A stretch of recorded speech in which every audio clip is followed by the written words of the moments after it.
internet today. There we go. And we live, y'all.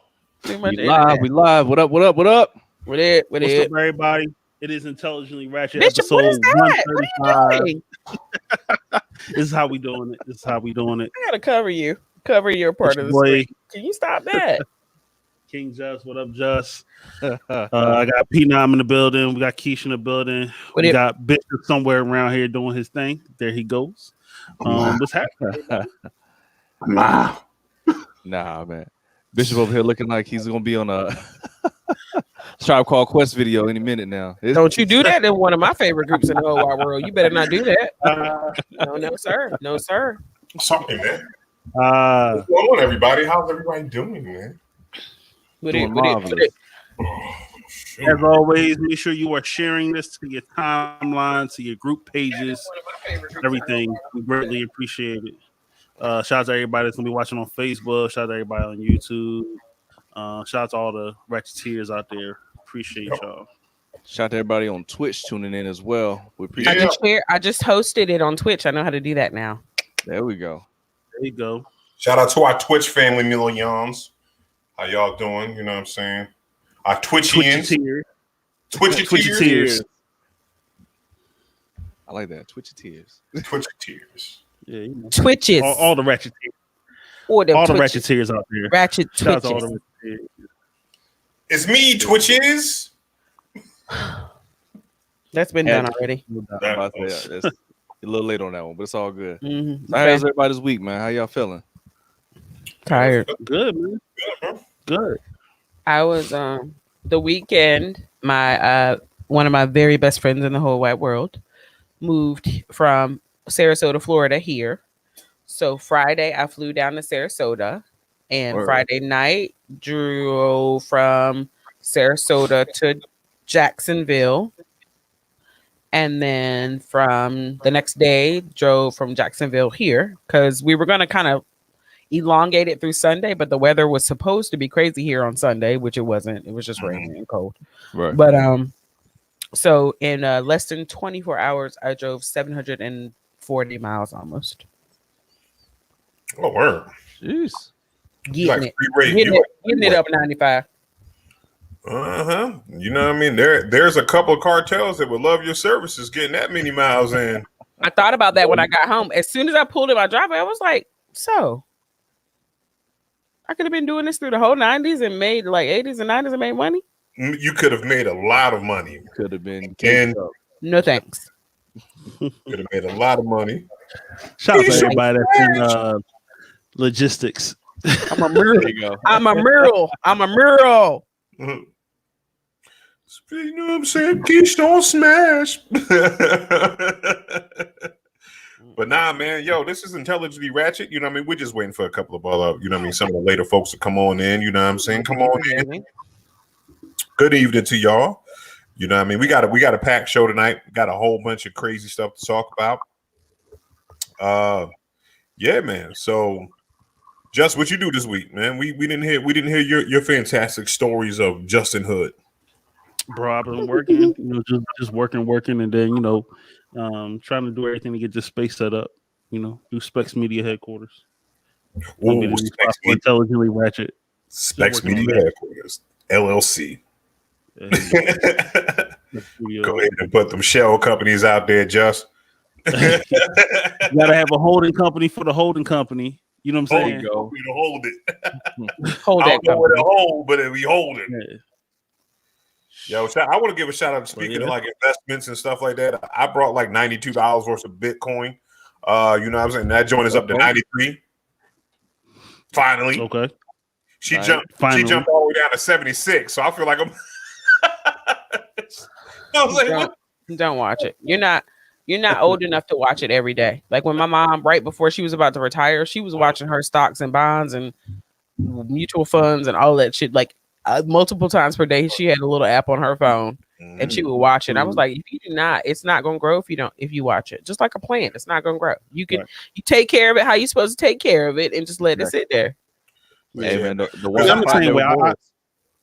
I used to watch mine a lot. It's just because I enjoy investing and trading and everything. The money market, financial aspect of everything. I enjoy a lot of it, so I was always in there checking things. But for the most time, I'll just check it, a couple times a week, and I'm straight.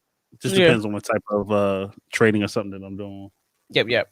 Like the risk of whatever you've recently acquired. Right, because we got to talk about that, about risk and requiring and people making money off this crazy stock and Bitcoin and things of that nature. We definitely need to jump into that a little bit. But man, y'all ready to get P? Did we talk to you? How did everything go with P? Did you spin some records? In the crib, sure. I did some digital record spinning. If y'all not following me on Twitch, please do. DJ P Nominal, but especially on Friday nights, it seems to be my main day to go on at this point. So that's what's up. Good. I have a special request. Can I get a Kenny Rogers and Keith Sager mix? You know what I'm saying? I want to hear Against the Wind next to no one to show. I'm trying to see how good you can DJ. Can you put Kenny Rogers, No One to Hold Him with My Deep Shook One? Can you fit that in? Yo, that actually could go together, man. It actually could. That really could. Yo, I told him I wanted to hear Michael McDonald one night. I was like, yo, I think that's when I sent him that money. I was like, yo, I want to hear Michael McDonald, Shine Sweet Freedom. Yo, I love Michael McDonald, yo. I love Michael McDonald. Can I say that? I did Skaz like that one night or whatever. I said, yo, Skaz. Or was it Skaz? It might have been Skaz. Or maybe Bro Rap. It might have been Skaz. It might have been Skaz or Bro Rap. But I asked him, I was like, yo, play Prince's Purple Rain in the middle of an ill ass. It was like a grungy ass hip hop set. And when I say he set that shit in there right, it just was like that's like a Bro Rap thing because I come from the 90s. I came of age in the 90s, right. And a good fucking blend will set you off. I used to work for Mr. Freeze Records, me and my sister. Say word. Not in the store, but like printing the labels, typing the labels, printing the labels, formatting them for the. So if you bought a mixtape from Mr. Freeze, probably 93 to 96. That was key. We did the labels. Wow. We did the labels on it. Congratulations. That's what's up. Let me find out Key was out there digitalizing the No Limit CDs. Putting alligator shit. Definitely.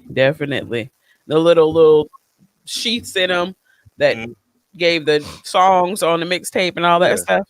That was you. That's dope.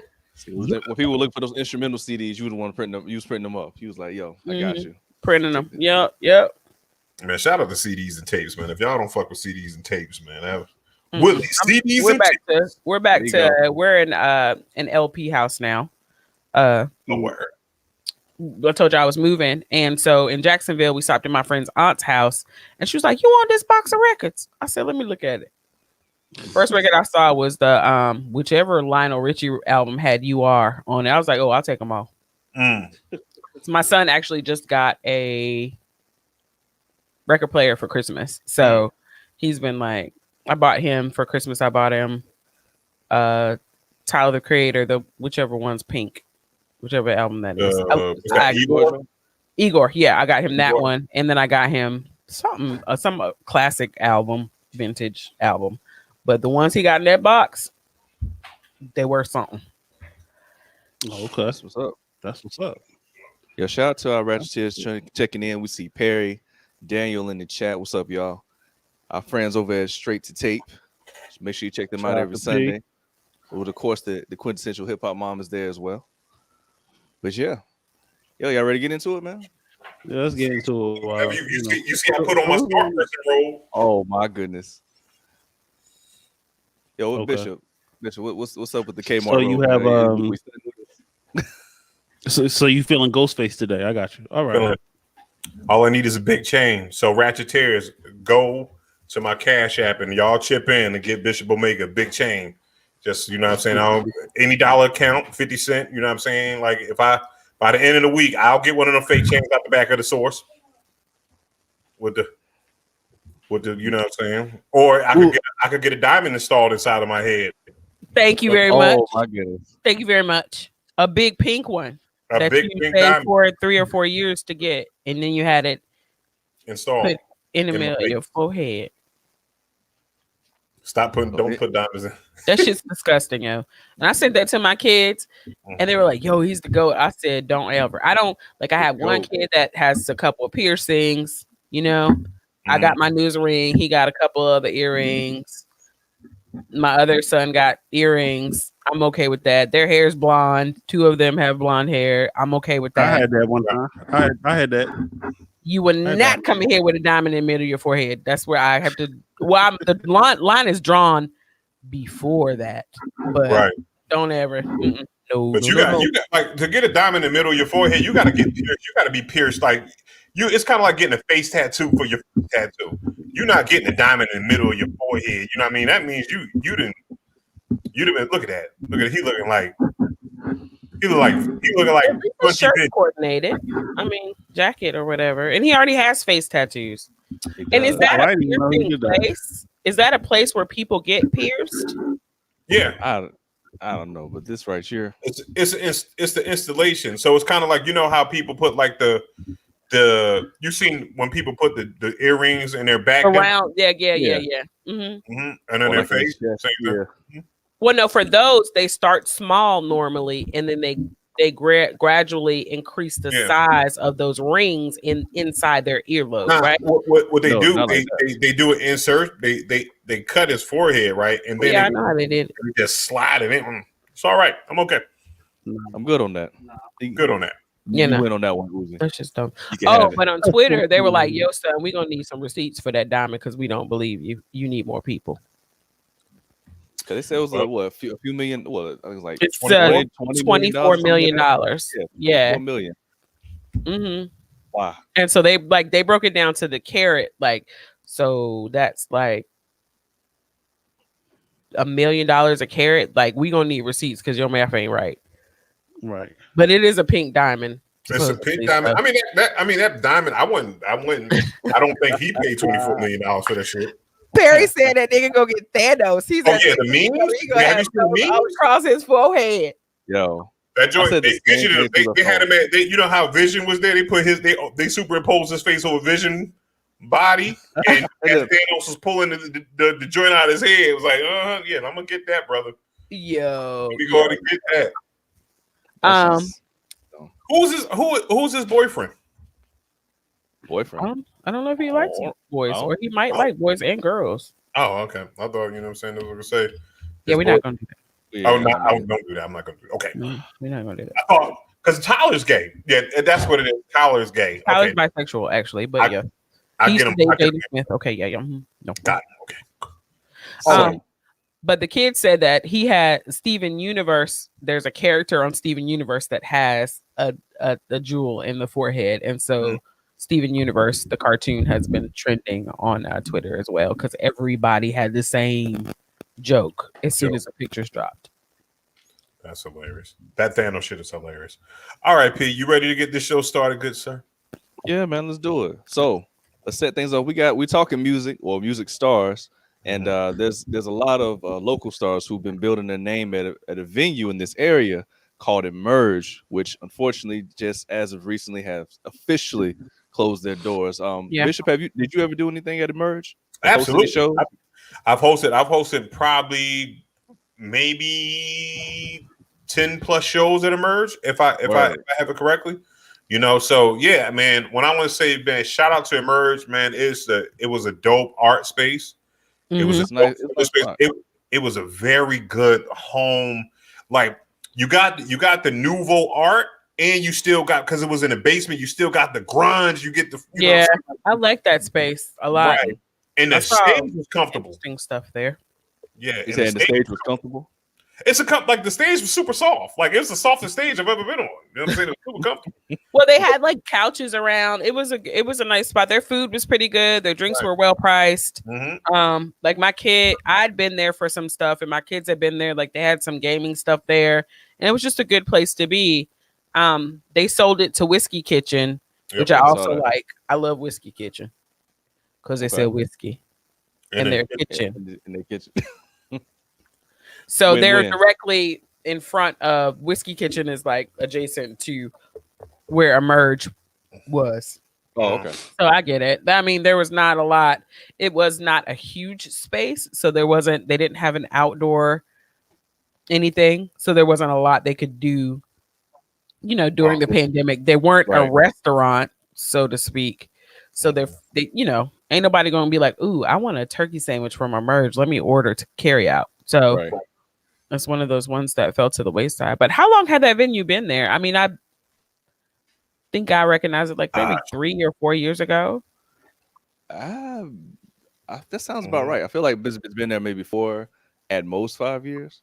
Yeah, that sounds about right. Actually, I was going to say the same thing. It wasn't. Yeah, it was pretty new. Or to me, like I was hosting like stuff maybe because if I go back on my timeline, I think they had just opened up, and then that's when some of the artists and stuff like that from Raleigh start going there. So about 3 or 4 years ago. But yeah, man, I love the space, man. It was a dope space. It was a dope space, yeah. And in that RIP to Emerge, and in that vein, man, definitely if you've got any venues that you support, that you rock with, that's been, that give you opportunity, man, check in on your people. If there's something they could do, like if you can do some type of digital performance to raise money, some type of fundraiser to keep the doors open. Because a lot of these venues, man, like this is just an example. They're not going to open back up. They're struggling. Yeah. Right. And a year with no business, like there's only so long you can last. You know what I mean? I don't know what Cat's Cradle is doing because they don't have it. Like, what's that one in Durham that we go to? The other one. Pinhook, Motorco. Motorco. Like they basically took the parking lot and made an outdoor, made an outdoor venue. Concert venue, so they can keep going, and they've got great food and drinks and outdoor. They had outdoor seating anyway, but damn, Cat's Cradle, don't close. Cat's Cradle, I'm a cry, man. It's been so much. It's best shows there, yo. It's massive, like you know what I'm saying. Like being at Cat's Cradle as a performer, like I think I've been Cat's Cradle every way you could be in a venue in there besides being a bouncer. Like I performed at Cat's Cradle. I've hosted a show there. I've been fans there, and it's crazy. So, but so Danny said that they're doing okay, cool. They're doing online shows. All right, cool. So they're still using the venue. They're just not having the crowds there. So that's a good thing. Full circle with Cat's Cradle. Like I used to go to shows there when I was 17, 18 years old and ended up taking my kids to shows when they were 17 or 18 years old at Cat's Cradle. You go in the back now instead of going in the front, but it's still the same thing. So, yeah. Shout out to Cat's Cradle, man. I saw KRS-One there. I bumped into KRS-One at that time, and I did not know that KRS-One was as large as he is. As tall. He doesn't seem as tall when you see him on media, but he is a tall man. Yes. He's last time he was there, like not a few years ago. It's probably 10 years ago. Not 10 years, maybe 8 years ago at this point. The last show he did there. No, he did one. He did one right before because me and Kazi was at the joint. I was about to say, I remember that was probably like 3 years ago. But the one you were talking about, I was at the one when he was beefing with Nelly. No, that's not the one I'm talking about. Y'all know how I be when I be out. That one was dope because motherfuckers was throwing their Air Force Ones outside and shit. It was like at Cat's Cradle is where I got to get on stage with De La Soul. Oh shit! Yo, Keish be having these dope ass hip hop stories. I'll send you pictures. That's why I'm here about mine. Oh, have you ever been to the Cat's Cradle there, Just or Emerge or anything like that, brother? Yeah, I was with you. Remember, like I said, with the KRS joint, and then there's a couple other joints. Yeah. With the Woo show was there with Raekwon. You know what I'm saying? Y'all might be a little too young. We are for Verbal Combat, but that's where it was, and that's where Fonte emerged as one of the preeminent MCs of not just the Triangle, but the world. I want to beg to differ. Were you there? No, I'm going to say this right here. Fonte rose into prominence during the Duel of the Iron Mics hosted by the good people at WXCU that also brought in Joshua Gunn. And these two dudes, they put these two monsters together. What year was that? What year was that? They battled, right? That had to be 97, 98. Yeah, Verbal Combat was before that. Drop years on Verbal Combat because my brain don't work like that. But Verbal Combat was like 90. I'm going on a limb. 5. So leading up to what you're talking about, Verbal Combat was 98. It was okay. So it was around about the same year. So they were both going at the same time. Verbal Combat was before 98. P. It had to be. No. Key, be wrong. 95 to 97. Thank you very much. There you go. Okay, so he probably did in 97, came out here and sharpened his skills in 98. Right. It was a precursor to what you're talking about. But MCs from all over came and they basically did it like a verbal, like a Mortal Kombat battle. And dude was dressed like the host was dressed like Raiden, and it was just like some of my still good friends and some of the still best MCs in this area in the world actually were in these competitions. And it was just those are good fucking memories at a Cat's Cradle.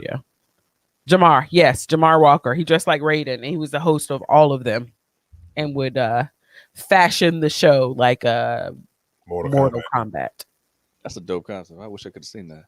Yo, no, this was that's why like a lot of us called this was before camera phones. This was when you had to be there. Like the Josh Gunn battle with Kazi was classic. If you've seen that, when I say Josh murdered Kazi. But it was saying like, it was good. It was good. But the Fonte and Josh Gunn battle was dope. The fact that Fonte said that Josh was a backup dancer for NSYNC, he almost shut the whole shit down, man. He was like,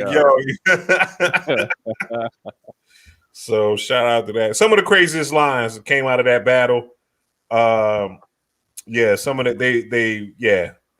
they was like I remember vividly, they said Doma Shah from Justice League asked, it was like, your topic is if I was a dick, and this is what their topic was or whatever. So they had to rap if they were a dick, right? And Fonte said this line. He said, if I was a dick, you want to understand my onomatopoeia because I bust in your face and get your bitch ass gonorrhea. And when he said that shit, it was like he won the battle. It's nothing. There's nothing else. I mean, you remember it 57 years later, absolutely. Right. This is one of the it's one of the situations. And he got one for me though. I was probably like, what I'm saying, my Columbine verse was dope. He remembered that like all these years later. But that's one of the best verses I've ever heard. I was like, it's nothing you can do with it. You can't beat that guy. So man, shout out to Emerge. Keep the places. Keep them open, man. Keep them open, man. Because we coming back. We coming back for the music. We're coming back for the live shows. We're coming back as soon as. And hopefully the same people can get together and get other venues and keep it going on. Yeah. Or they might have just taken that money and moved to Mexico. It's fine. There'll be somebody else. That's cool. Mexico needs open mics too. Stupid. Switching gears just a hair. We're talking about battles and places like the HBCUs. There's always a lot of battles. Have you guys heard about Chris Paul and what he's doing? Oh yeah, Why Not Us? Why Not Us? Yeah, that's big. Yo, can I say this right here? Like on the low, Central is winning right now, man. Mm-hmm. Yeah. Central is fucking like really like getting a lot of like looks. Like they're in the news a bunch. Burgundy. Yeah. Just came correct today. I would just like to say that the head basketball coach, Lavelle Moten of North Carolina Central University, he's an Eagle at Central, but he was first an Eagle at Inlow High School in Raleigh, North Carolina. Fly high, Eagles. Fly high. Don't really care about that shit. We see you, Perry, the Eagle Pride. Whatever. No one will ever understand the pride that we have for our high school in Raleigh, North Carolina, Enloe. Like Tico will tell you, he used to come, like get out of school early to come to our school for our school to let out. And that was because of the girl.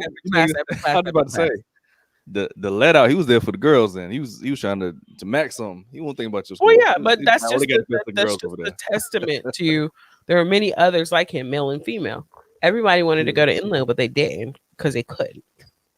Yeah, one of my co-workers, he went to Enloe and he be talking about it. Yeah, it's like there's like I'm not bragging. I'm just comparing like to all the other high schools that I've seen until you get into like the crazy corn country when that's all they got. You know what I'm saying? We are like Enloe is a family. No matter what class you went to, there is a strong family presence with my high school. Kind of like we can claim Bell. We can claim Bell because he went to our he went to our school. Yeah, he was telling me like they used to do like the talent shows, but it was like big productions and it was like music. What do you call them? Air guitar. I would be air guitar was like a lip syncing competition. It would happen every year. And I would be there screaming like that was really damn Boys to Men on stage or New Edition. It was the most amazing thing. There are videos on YouTube.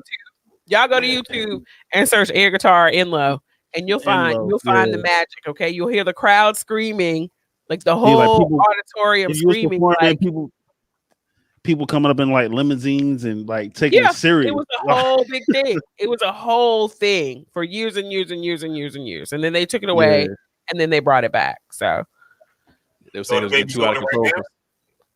I don't know if they're still doing it. I don't care about them kids. Fuck them kids. I thought you said it's family. But I also say I said that about my own kids, so it's fine. It's like it's about we're family. We're you know what I mean? You're talking about them. Oh man. Yo, I think Durham. I think Durham's version of that is probably like Hillside. Because I went to Jordan. We used to stomp over there too. I went to Jordan, so you know what I'm saying. I was up there with the senator's daughters and shit like that. So it was all good. You know what I mean? I know that's right. You know what I mean? I was safe. I could wear what I wanted to wear. It's another way I know you're not from Philly. I knew it was coming. I was just thinking that. I wasn't going to say anything. But you know, if I am from Philly, I am. Whatever. You will not disown me. I am from Philly, but I'm also from Durham. If you catch dual citizenship, you can be an and. I've been preaching and on the internet lately, so you can be from Philly and from Durham. You can. Right. You can. I can be multiple things. Yeah, you can be multiple things. But you know what? But no, it's what I say. So it's like this. This how you know I'm humble about my shit though, because what I'll say is they're like, "Yo, where you from?" I'm from Durham. If I'm walking in the street, like, where you from? I'm from Durham. But then it was like, "Yo, where you really from?" I'm from Philly. I moved to Durham. Boom. So you know what I'm saying. I don't be trying to just you know what I'm saying, trying to act like I could fight better because I'm from up north. Like Justin just came in here. It was like, yo, I'm from Southwest Philly. I can fight better than everybody. Nah. Fight me. Just was gotta add the other thing on the back though. What's that? Gotta add the pussy or the dickhead on the back. You know what I mean? I can fight better than all you pussies. Dickhead. Yeah, exactly. That's how you know a nigga really serious. But also, for this new series, Ninth is like the music director or whatever. Ninth Wonder is the music director. Yeah, but I think this is going to be. Has it started yet? Because I haven't watched. No, it hasn't started. February the 12th is when it starts. Okay, cool. Yeah, man. But I think this is going to be. This is going to put Central more on the map than it already is because they just moved over to Division I school. Mm-hmm. Mm-hmm. And I think that, you know what I mean, maybe this whole Bronny thing might be real, right? You remember when it was like, yo, Bronny might go to Central or some shit like that. They were recruiting him hard. You know what I mean? Yeah. His uncle Chris Paul is involved in it. You know what I'm saying? You know, Bronny smoked weed. There's a bunch of good weed at Central. Come on, man. That's like a selling point. He may go to A&T though. Yeah, I think the weed out there is a lot better. What do you think, Pete? You went to A&T, right? Or you went to Campbell, didn't you? The college I went to, no. I went to Living Arts College.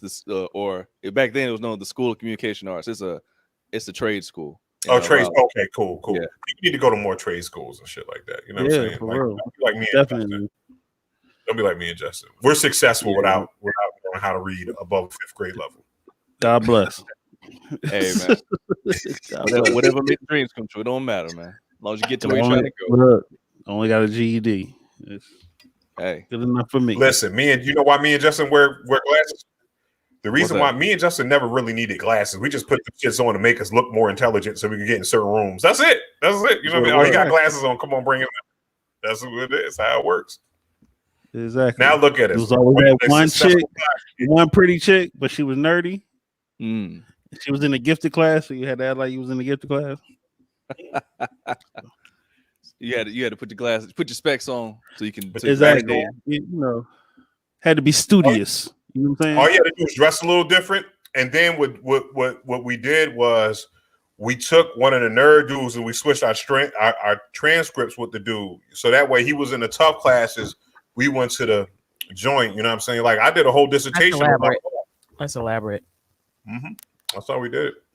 Hey. Yep, I did not steal that. As long that. as you get to where the money reside, it don't even matter. Okay. Where the money reside, where the money reside. Where the money reside, where the money reside. I was like, man, why is his neck so stiff? I don't like it. Okay. His posture is amazing. Should I say it again? We're not gonna do that. His posture, but his posture is like amazing. He's popping right now. His back, and he's like, when the money reside. I said, man, I need him to get better posture. That posture is awesome. So next week, I need y'all to give me the power so I can just X him out. Because my finger's itching right now. It's itching. My finger's itching like hell right now. Give a homeboy, you know what I'm saying? Everybody else all slumped over and shit. His posture was excellent. You know what I'm saying? He got the excellent posture. The way his shoulders go back and shit. Nah, his was arched. Yeah. You too. That's what it was gonna be. Itching. His back is itching. It's like you know when somebody be trying to do something and you like, oh, look at him with a little arch. He just had a straight back, He wanted to dance. He was like, was a person that'd be. He was like he really wanted to dance. He's trying to hold it back.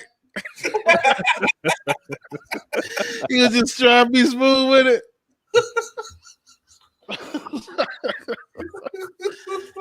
Man. Hey man, in another Carolina news, man, you guys, the NCDMV is no longer issuing Confederate flag license plates. Officials say. All right. So if you was interested in the old Confederacy flags, I'm sorry, they're no longer being printed up for you. So, and they're not renewing them again. Correct. So they're not going to renew. So you got to get new plates. And as I was reading the article and everything like that, because I read the article this time. Look at that. The Sons of Confederate, they were trying, and they said, hey, you guys got any other artwork that you want to put on, that you want to put down before we get rid of them altogether? So, because you can still have your freedom of speech, we're just not going to do the flag. The tyrannous flag. Like, look, and these motherfuckers, they're mad. So right. One of my favorite pastimes. They had a chance to change it. They had a chance to put whatever the fuck they want. One of my favorite pastimes right now is to argue with dumbass white people in comment sections of articles like this that really show, how racist you are. Mm-hmm. It is not about the First Amendment. This is a state sanctioned thing. Mm-hmm.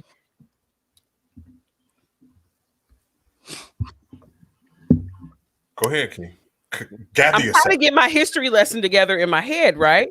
But I don't even, because they know all of this. They just want to be racist. So y'all go ahead and be racist, and I ask you questions to bring your racism out. That's all. I don't even care about your fucking answers. I just say shit like, so the Confederacy was derived in order to fight against the United States of America, like the United States of America that you live in now. Right. They lost, and you're still supporting them. What does that mean? What does that look like? Why should the state of North Carolina, or any state for that matter, or the United States support this symbol? And it is amazing how many people that are, I'm a TikToker now as well. I don't do TikToks, I just watch it, because TikTok, people show their joy on TikTok and people show their kind of epiphanies on TikTok, right? Right. And so there are a lot of fucking white people on there. They're like, I was taught heritage, not hate. And that's a lie.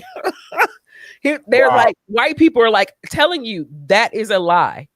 Like they tell you it means heritage, not hate, when they are confronted with the fact that the Confederate flag didn't really show up again after the Civil War until the 50s as an intimidation tactic to scare Black people out of the civil rights movement. Mm-hmm. Oh, you ain't know that? Oh, you ain't know that there? I'm there. Yeah. The Confederate flag, all of these monuments and shit that they're ripping down now, those shits weren't erected in revelry back after the Civil War ended and they lost the Civil War. That shit was brought back in the 40s, 50s, and 60s in order to scare Black people away from the civil rights movement. Yep. And that's when the kind of prevalence of the Confederate flag really boosted back up. Fuck them, yo. And then what up, Biggs? What up, Biggs? I'm like, I'm for real.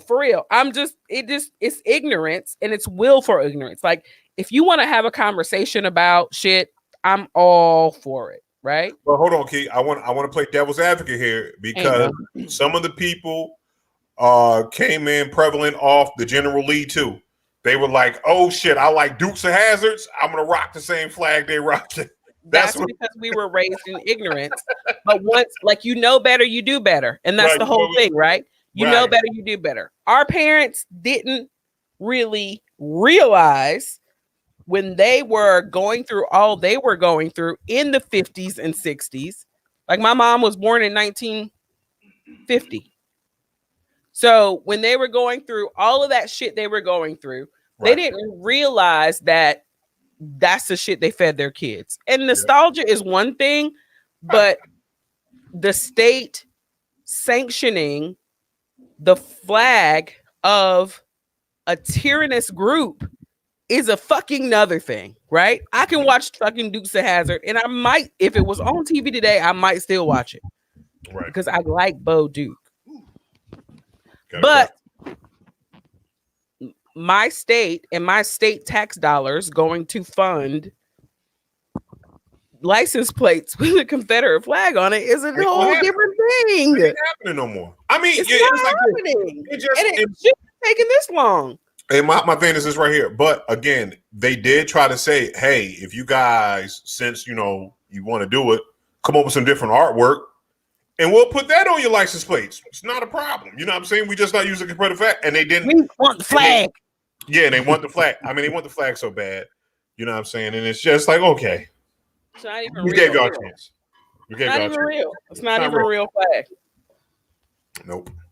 Fuck y'all and y'all flag. You know what I'm saying? In your vegan prison food. I'm serious. Like, it doesn't even make sense. Find another way. Find another more intelligent way to kind of solidify your racism. Right. This is the flag of a group that lost a war with the United States. Period. End of story. Word up. It is like people in Germany still flying the Nazi flag. Exactly. Period. End of story.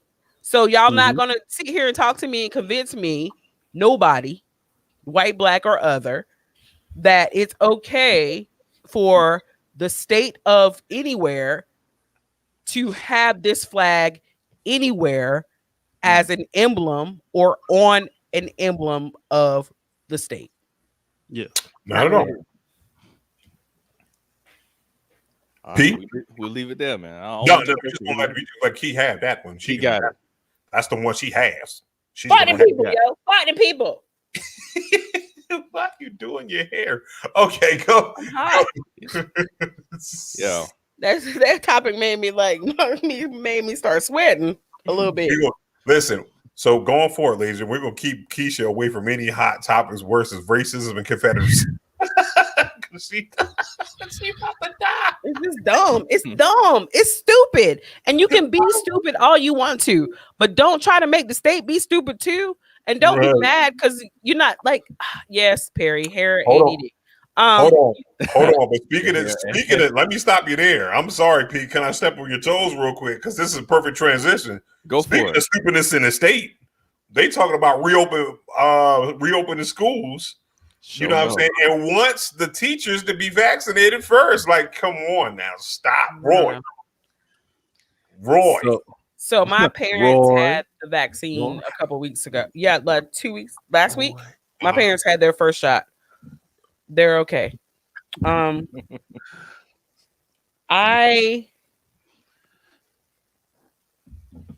think what the whole thing about sending kids back to schools prior to Biden taking office was that schools did not have the proper resources, money to adhere to social distancing, regular deep cleansing, masking, all of that stuff, hand washing, all of that stuff. Biden has actually given money to states. I think he gave I don't know how many billions of dollars he gave. North Carolina just got from the federal government. But with that in mind, it's possible. Clusters in schools are not happening, really. You can argue about what data there was or whatever, but basically kids aren't passing it to kids. What's happening is that everybody's outside world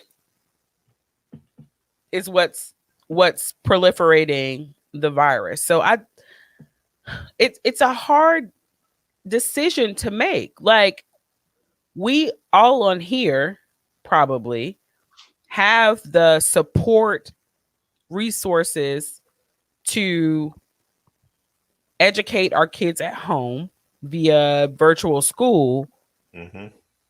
There are a lot of people out there that don't have that support. They don't have those resources.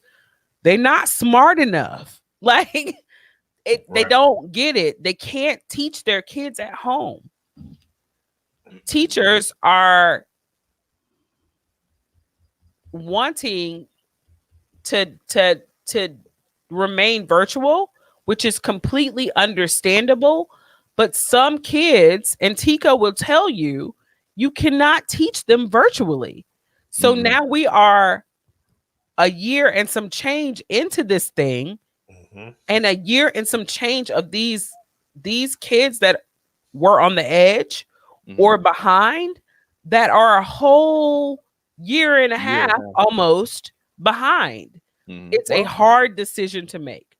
But so I'm kind of with Joe with it, because he said something dope. He said, let this just sink in a moment. They're releasing prisoners because of COVID. You know what I mean? And then they're going to put kids in there.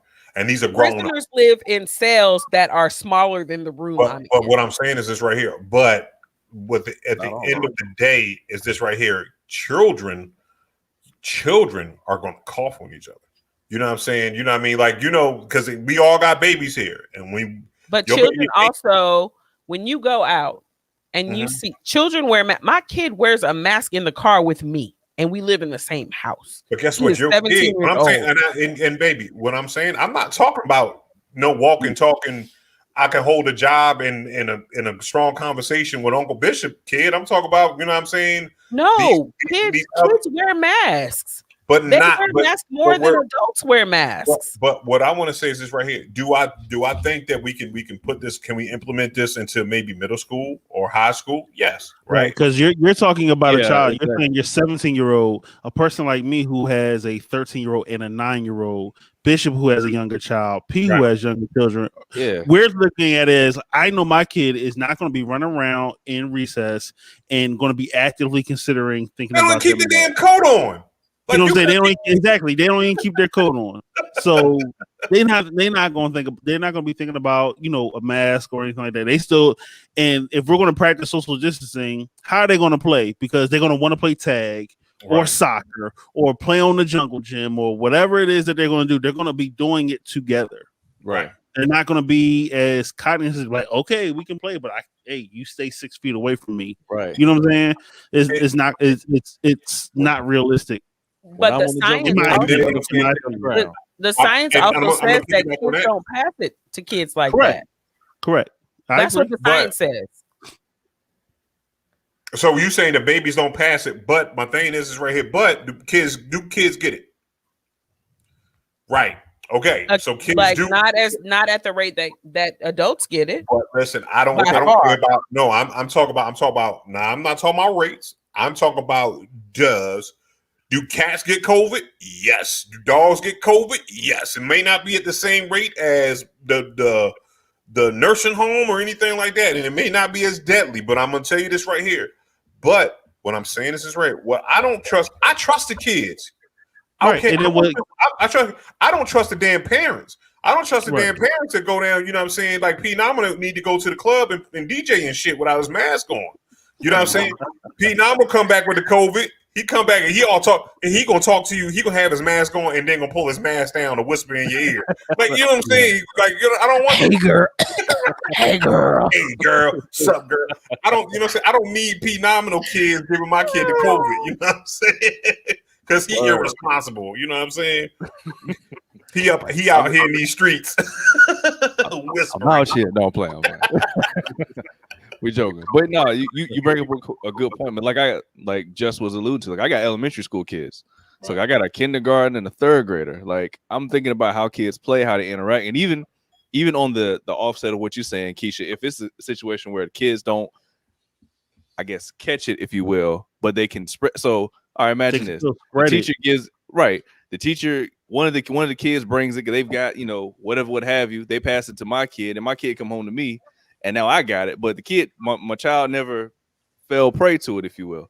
Yeah. I know in my kid's school, someone came down. It was 2 cases of COVID, and this was November. This is right before the break. So like my kids, fortunately, are in doing the virtual academy, but the school had the duality. You could do either or, but like it's this I guess law or whatever what it is they voted on the school board. It's going to affect all kids who are already going to in-person learning. If you're doing virtual already, then this is not you. So this is only the kids who are doing in-person learning, or it's not going to be. They did break it down. I don't have the email in front of me, but it's like if you were up to, I think it was from kindergarten to third grade was fully back in, and then if you was in X, Y, Z grade, then it's like half and half or 3 on, 3 off or something like that. Right. So I'm okay. Like my thing is this right here, like. With some of the babies, you know what I'm saying? It's just that you have to make sure that the parents are doing what they're doing, right? Because if you're talking about a bunch of 4-year-olds, and there is no make sure though, Fran, because like tell me that you've never, like, your kid wakes up in the morning with a snotty nose, he's like, I don't feel good, and you put your hand on his head, he feels a little warm. So like, go ahead to school. Yeah, I gotta go to work, and then they call you later. Like, you can't. There's no make parents do. You know why? And guess what? And I'm gonna say this right here: when my children feel warm, I take off. You know why?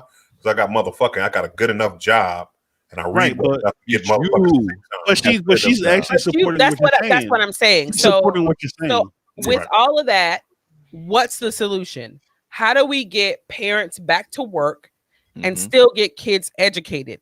Not kids still going to school and attending Zoom classes. Right. How do we get kids educated? There has to be a hybrid solution there somewhere.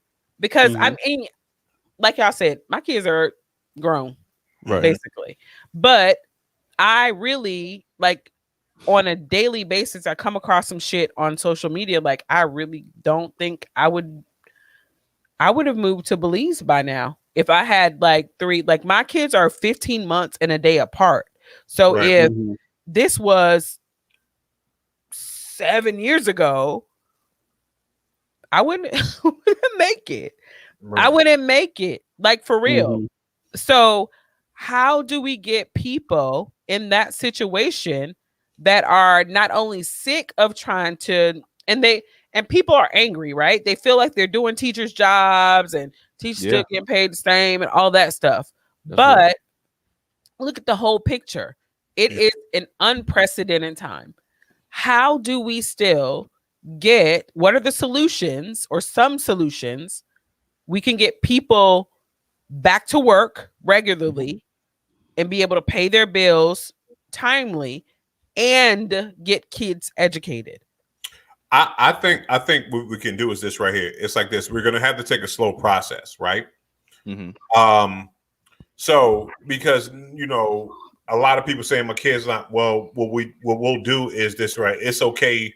There's not going to be a mark on your college, because you got left down, or if you missed a couple of things, if you got to repeat the third grade, you know what I'm saying, to get back to you at, because fuck it, man. It's like this. I would rather my child go back through the third grade than fucking go to school, go to her, her grandparents' house and kill one of her grandparents. You know what I'm saying? I'm okay with, you know what I'm saying, whatever the spread, virtual learning, I'm cool with that. If, like you said, but and I want to say this because I think this. But hold on, put it in there, and I want to ask you. Right now it's third grade because we missed all of last year, but it's looking like fourth grade too. Right. Because they're saying, because I think it's like 4 or 5 new strains right now that are just out and about. So you don't know which one you can get.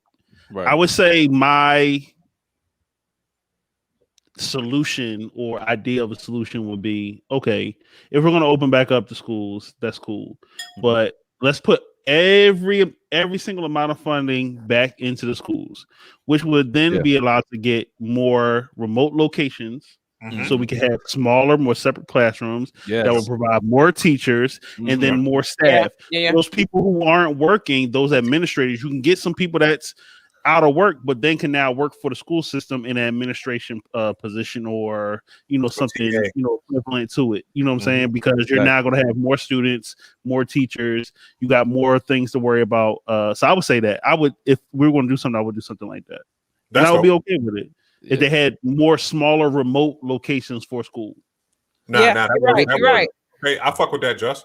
You know what? Let's go with Justice plan. And that's what a lot of teachers, if you talk to teachers, that's what they say. Like there's no way that we're going to be able to, even if we move back into classrooms with the number of teachers that we have, or number of students that we have, that we're going to be able to socially distance within the parameters of what we have right now. There has to be an additional plan. And I think we should also implement this. If you have the ability, or if you have the ability, or if you're blessed enough, let's say, where you can still, your children are doing well doing virtual learning. And can do that, then you guys stay. It's kind of like working from home. It's like if you can work from home, then just fucking work from home, or just do school from home. And then what we can do, we can slowly start bringing you in later on. But you know what I'm saying. But for the kids, the babies that are struggling, let's take that percentage. Let's do the Justin plan. You know what I'm saying, and then then everybody could get back on the joint. So we can go with Justin's plan. I think let's go ahead and vote on it right now, P. Bang the gavel. Bang the gavel. Bang on the gavel, you know what I'm saying? Everybody, Ratcheteers, if you agree with Justice plan, say aye. All right, good. You know what I'm saying? Those opposed, say nay. Nay. Silento. Nah, I think it's a solid plan. Like I said, as long as we can have the classroom size not be, because even with my kids, so one of my third grader, his virtual learning class doubled. So we went from like 12 to like 14 kids to like 32. So like it is wild. Like imagine being a kid, you got kids constantly muting and unmuting them. They're like, how did it? And they're like picking boogers and like interrupting the teacher, and you're like, yo, what? Naked mamas in the background. Naked mamas in the background. That's the only reason why I get on the Zoom classes. I'll be looking for somebody's mama. I'll be like, where's she at? I'm gonna kick your ass. Shut up. Where's she at? Well, yeah, Look, I the like baby that be doing, the baby doing, you be over the side like this, Key? Oh no. My kids are upstairs. I'm downstairs. I just be like, hey, y'all in class? And they be like, yeah. And I be like, all right. Nah, I ain't talking about you, but I'm saying I just be in the Zoom. They be doing Zoom. I just be on the corner, just like, go ahead, baby, do your thing, baby. No.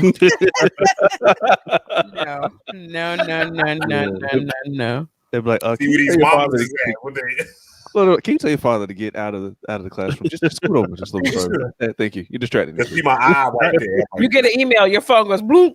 Right. I'm just here worried about the education. Just seeing what this is baby's teacher. This is Please get out of the frame. I actually did that one time on purpose to embarrass my niece. Hey, Lala, I love you. You know, just to. She's at my house. I was like, I'm just one of them people. I consider myself a fun person, but I was like, oh yeah, I'm gonna embarrass you today. Watch. She was like, do anything. I said, oh no, I'm gonna get you. Just out there walking with the white people. The whole it was like one time she was in science class, and I just came in class. So I was like, went to the fridge, grabbed the shoes like this. They're like shuffle bag out. She was just like, all right. That's hilarious. Disrupted the whole class. Yep.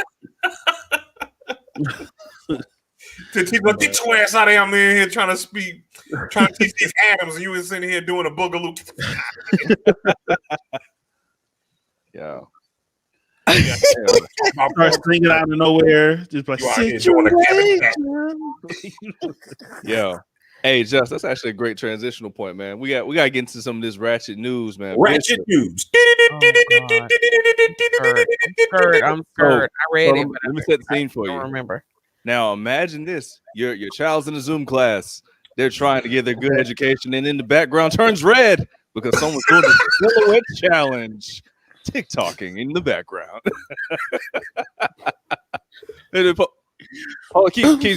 Key, how the pose look? How do the pose? Y'all can't see my butt because I ain't got one. Yo, listen, can I say this right here? The between the busted challenge, but this is a great trend, classy. I like this one though. This is a classy transition.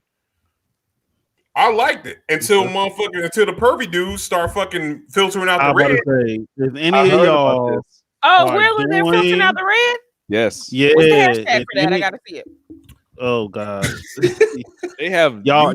If any of y'all are doing this, fellas, if any of y'all are doing this, I'm gonna consider y'all some sexual predators. Freak. What, doing the challenge or filtering out the red? Oh no, I want to see it because some of them motherfuckers is lying.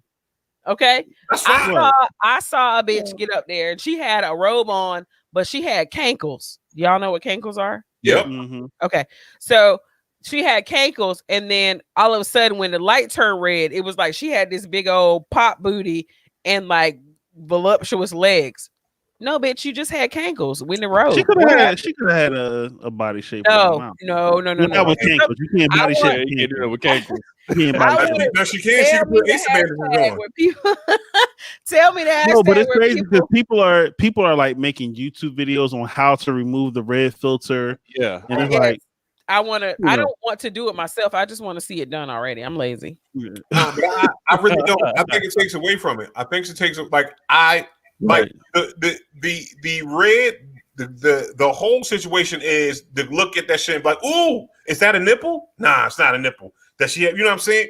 You want to see like you know what I mean? It's like it's taking a burlesque. It's kind of taking a fun out of it. Yeah, it is. It is. I mean, it's a super fun challenge, and the people that are fucking haters. They're haters.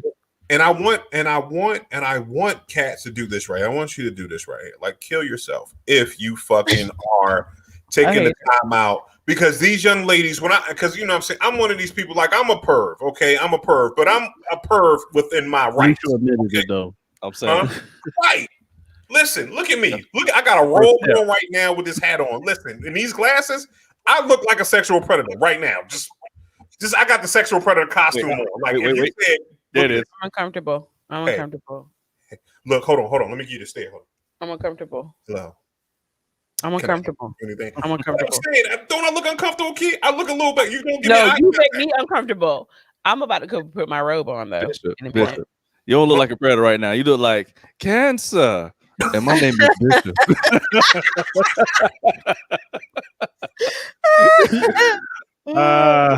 No, but Tiffany Haddish, like notable. Right. What is it called? Silhouette challenges. Tiffany Haddish did one, and Common walked in the frame. I used to tell people that Common was my first son's baby daddy. I hope he didn't hear that. He's right over there. But he was my first son's baby daddy. But he walked in the frame, and they had a sexy moment, and then he pulled a rig off. So like it was, it was funny. It was meant to be funny though. Yeah. Because we all know she bald headed. Right. But it was meant to be funny. Yeah, it was good. I mean, it was a good and fun. And people don't like. It's not even just the Wokemon, right? Because the Wokemon I expect with some shit like this popping off that they are hating on it, right? Hate.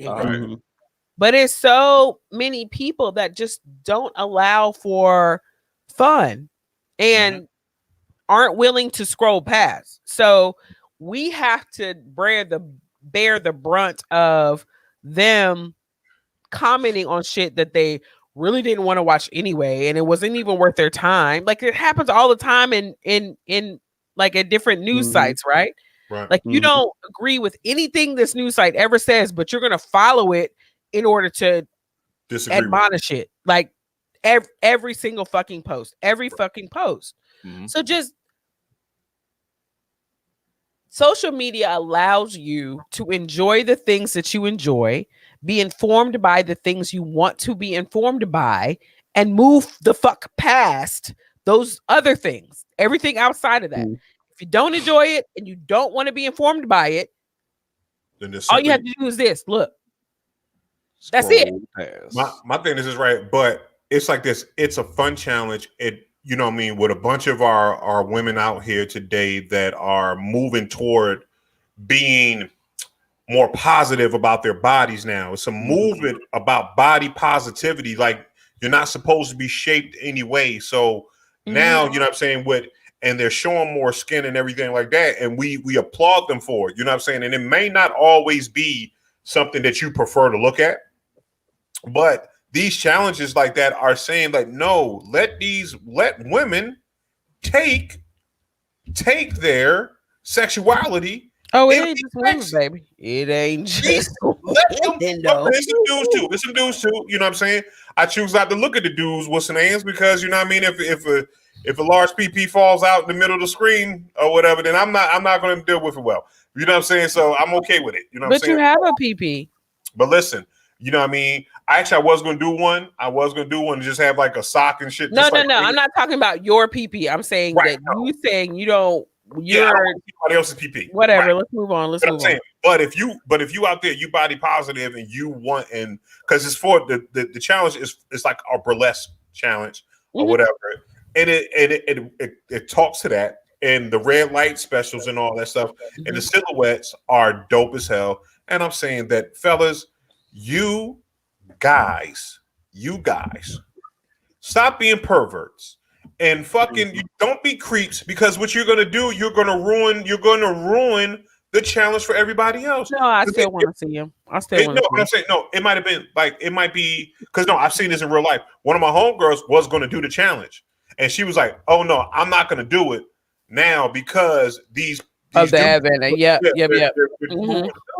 It's like you shouldn't have to do that, girl. Just put you a bodysuit, full bodysuit. I got one. Yep, and that's what it's saying. The PSA came out. Do not go fully nude. Don't go fully nude on it because these dudes is filtering out. And I'm like, yo, why would you? I'm not doing a challenge, sir. Thank you. Why would you do that? Why would you filter out something? Like, leave it be, man. Don't ruin it. Don't ruin it because you found out. You know what I'm saying? It's like boom. Like it's not going to be. I don't think it's going to be in full color, but you could just probably change the color or something like that. But that's trash.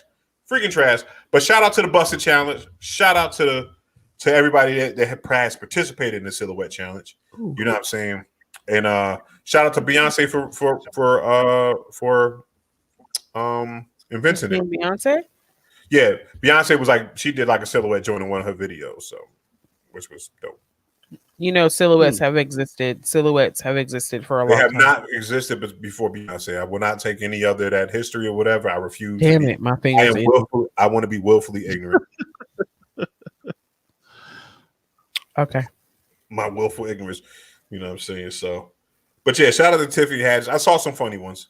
Some people had some funny ones or whatever. You know, I am Zoe from the former fame of what's that thing y'all was doing? Nick Cannon. Wilding out. Okay. Zoe. Right, Yeah. Zoe. He did one. He did the whole thing in the robe. Well, no, he didn't have a robe on. He had like this Christmas onesie on, right? And then when the beat dropped, he did it changed to "Do you want a revolution?" Whoop whoop.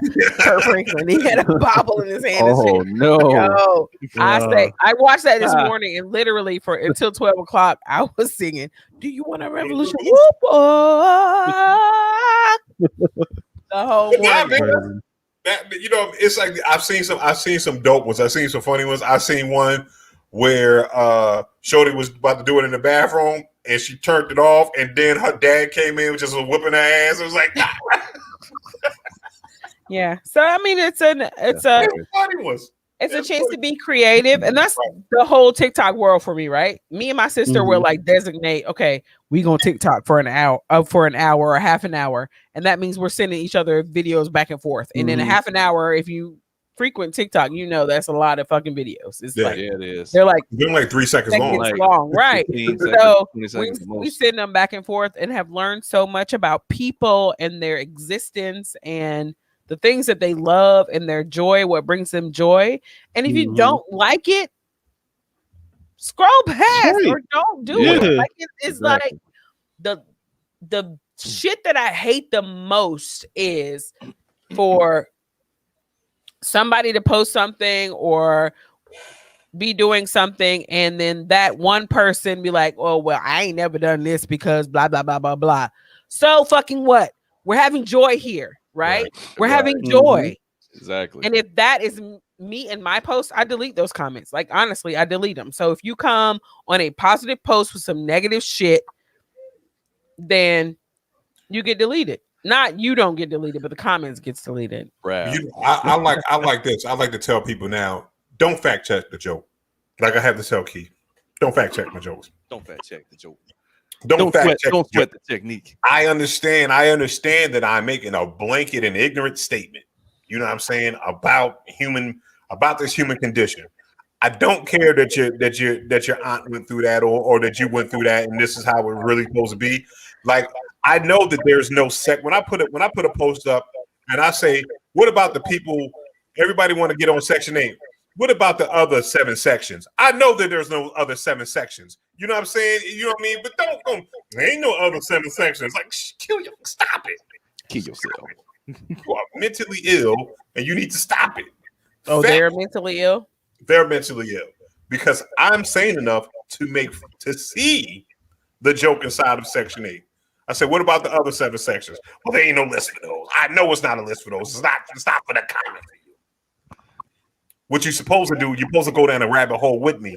And you're like, nah, I'm just waiting on Section 11. You know nah, B. You know what I'm saying? Speaking of crazy. Go ahead. What you got, man? You know what I mean? For all my gamers out there, GameStop stock blew the fuck up. Blew up 100%.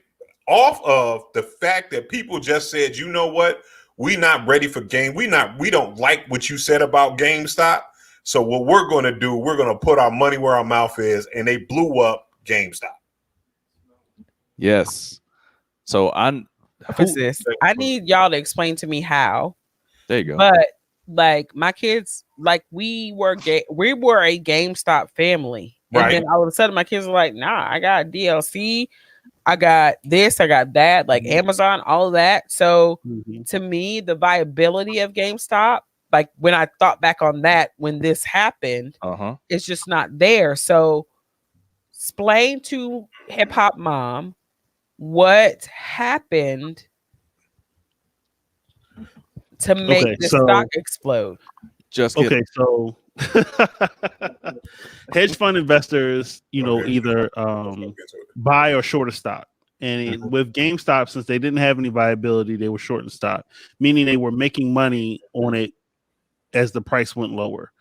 There is a Reddit group, very famous Reddit group, very popular Reddit group called Wall Street Bets. Now well over 1 million people following it. At the time, it was a couple 100,000. And it's just they all just came together and they saw in this group that it was several companies, GameStop, Nokia, Bed Bath and Beyond, I think even BlackBerry. They were being well oversold. So at like 102, 105% oversold. So with them knowing that, they said, all right, we're going to come together. We're going to start buying GameStop stock. This is going to cause the hedge funds, the Charles Schwabs, the TD Ameritrades, not Procter and Gamble, but all the major crazy hedge funds. If we jack up the price, they're going to lose money. And in fact, they're going to have to buy to cover the losses on what's being sold. And so that's why the prices kept going up, because more people caught buying. The hedge fund now has to buy. That means more people are buying. They're seeing this price and they're like, oh, why is this spiking up? Let me get in on this. So it went from a $7 stock price all the way up to $300-$400. So that's what it was. It was a group of retail traders, everyday traders, you, me, whoever, going up against and seeing that the major hedge funds are, they're just basically, we getting y'all back. Right. And that's just how it was. We're going to make money off of it too. But, it went so crazy that because most retail traders will use Acorn or Robinhood or M1 Finance or certain apps like that to buy these stocks or micro shares of the stock. But it went so crazy that they had to shut those apps down and come to realize that some of those apps were also involved in the trade, and they couldn't even pay out to those people that were making, now, 30, 40, several 100,000, right. In profit. So they had to cut off those trades. So I get okay. So that makes sense. That makes sense to me. But I also understand the business end of it, the company's end of it, where like they ain't got it. Like GameStop couldn't have possibly. GameStop really isn't making the profit that allows for all of these payouts. So it's going to be the implosion, not even explosion, but the implosion. Right. Well, it's not really GameStop. It's more so of the investment institutions in the market. Yes, the market makers. So it's a little bit of both. I mean, GameStop was going under. GameStop was going to end up being bankrupt in the next year or so anyway. Absolutely. No one's going into GameStop to buy games anymore. For the most part, they're going to have people that have the old games. They will go in, trade them in. I pay $60 for this game. They only going to give me $15, $12. You know what I'm saying? But then they're going to sell it for $25. Right. But nobody does that anymore. No one does it anymore because most of the games are digital. Right. Just download and which sucks because sometimes you just don't want. I don't like. It's a lot of games. But I guess you know what? Never mind. Let me stop myself because when you pay for Game Pass and all that shit, right? they'll drop those in there for free because you're paying a monthly subscription. Right, because you're paying a monthly subscription. It's almost like being Netflix. Basically, GameStop was Blockbuster. Right. Exactly. Was Netflix it? No one was going to Blockbuster to get a DVD or a VHS or anything like that, and they didn't ride with the time. So they got, they went under. And that's all it, it pretty much, boiled down to. But like I said, it was, you got, a conglomerate of, several thousand retail traders saying, okay, no, this is what we're going to do. You know what I'm saying? And even when the price is as what it is, you're going to get, some people that's going to be like, well, dang, I made a couple $100. Let me go ahead and sell off. Right. But they're like, nah, we're going to keep holding this. You know what I'm saying? Like Homeboy did. I think my brother. These banks. Yeah. Yeah, my brother's here, whatever, with me, came down or whatever. He just got out. What up, bro? From special operations that we can't talk about in Mogadishu. He just came from Mogadishu from killing people. But listen, so you did. Yo, have you seen my brother? You see my brother just this nigga, yo. My brother is about just height, right? And probably outweighs just about like 50 pounds. Like, and I'm telling you, he gonna say, I do finance. No, nigga, they do not. They got you with an M60 with a belt wrapped around with a belt of bullets wrapped around your chest. And you out here with a red bandana on, screaming. No romance without finance. No, sir. Anybody who knows the military knows that the commandos, they like 5'9". They gotta sneak under the bushes. They gotta be small and out of sight. Nah, B. You seen Expendables? You know what I'm saying? That nigga's Terry Crews. He out there with a machine, with a gun that don't exist, a machine revolver. Nah, for real. Like, so when I first got sent out, they was like, hey, I got scared because I was like, you big, you gonna go to the DMZ. When I went to Korea, they said, oh, you gonna be at the DMZ because they want to have the impression that all Americans are, large and everything like that. Mm-hmm. But then it came down to it, it's like, yo, when it comes down to it, like, yeah, you big and you could be intimidating, but when it's time to be tactical and stealthy, you're gonna get seen in the moonlight. Like they gonna see this big ass body, you know what I'm saying, low crawling or trying to, sneak past trees or whatever. So it was like, nah. just be trying to low crawl. Everybody that got by, they got around the corner, just feet still hanging out and shit. Exactly. Get your ass the fuck out of here. Go somewhere. It's like you're trying to hide. It's like you're trying to hide under the bed and your feet still sticking out the bed. Like it's about 50,000 Tom Cruise. Look, just feet ain't under the bed. Them shit's still in the hallway. Like, and then P left.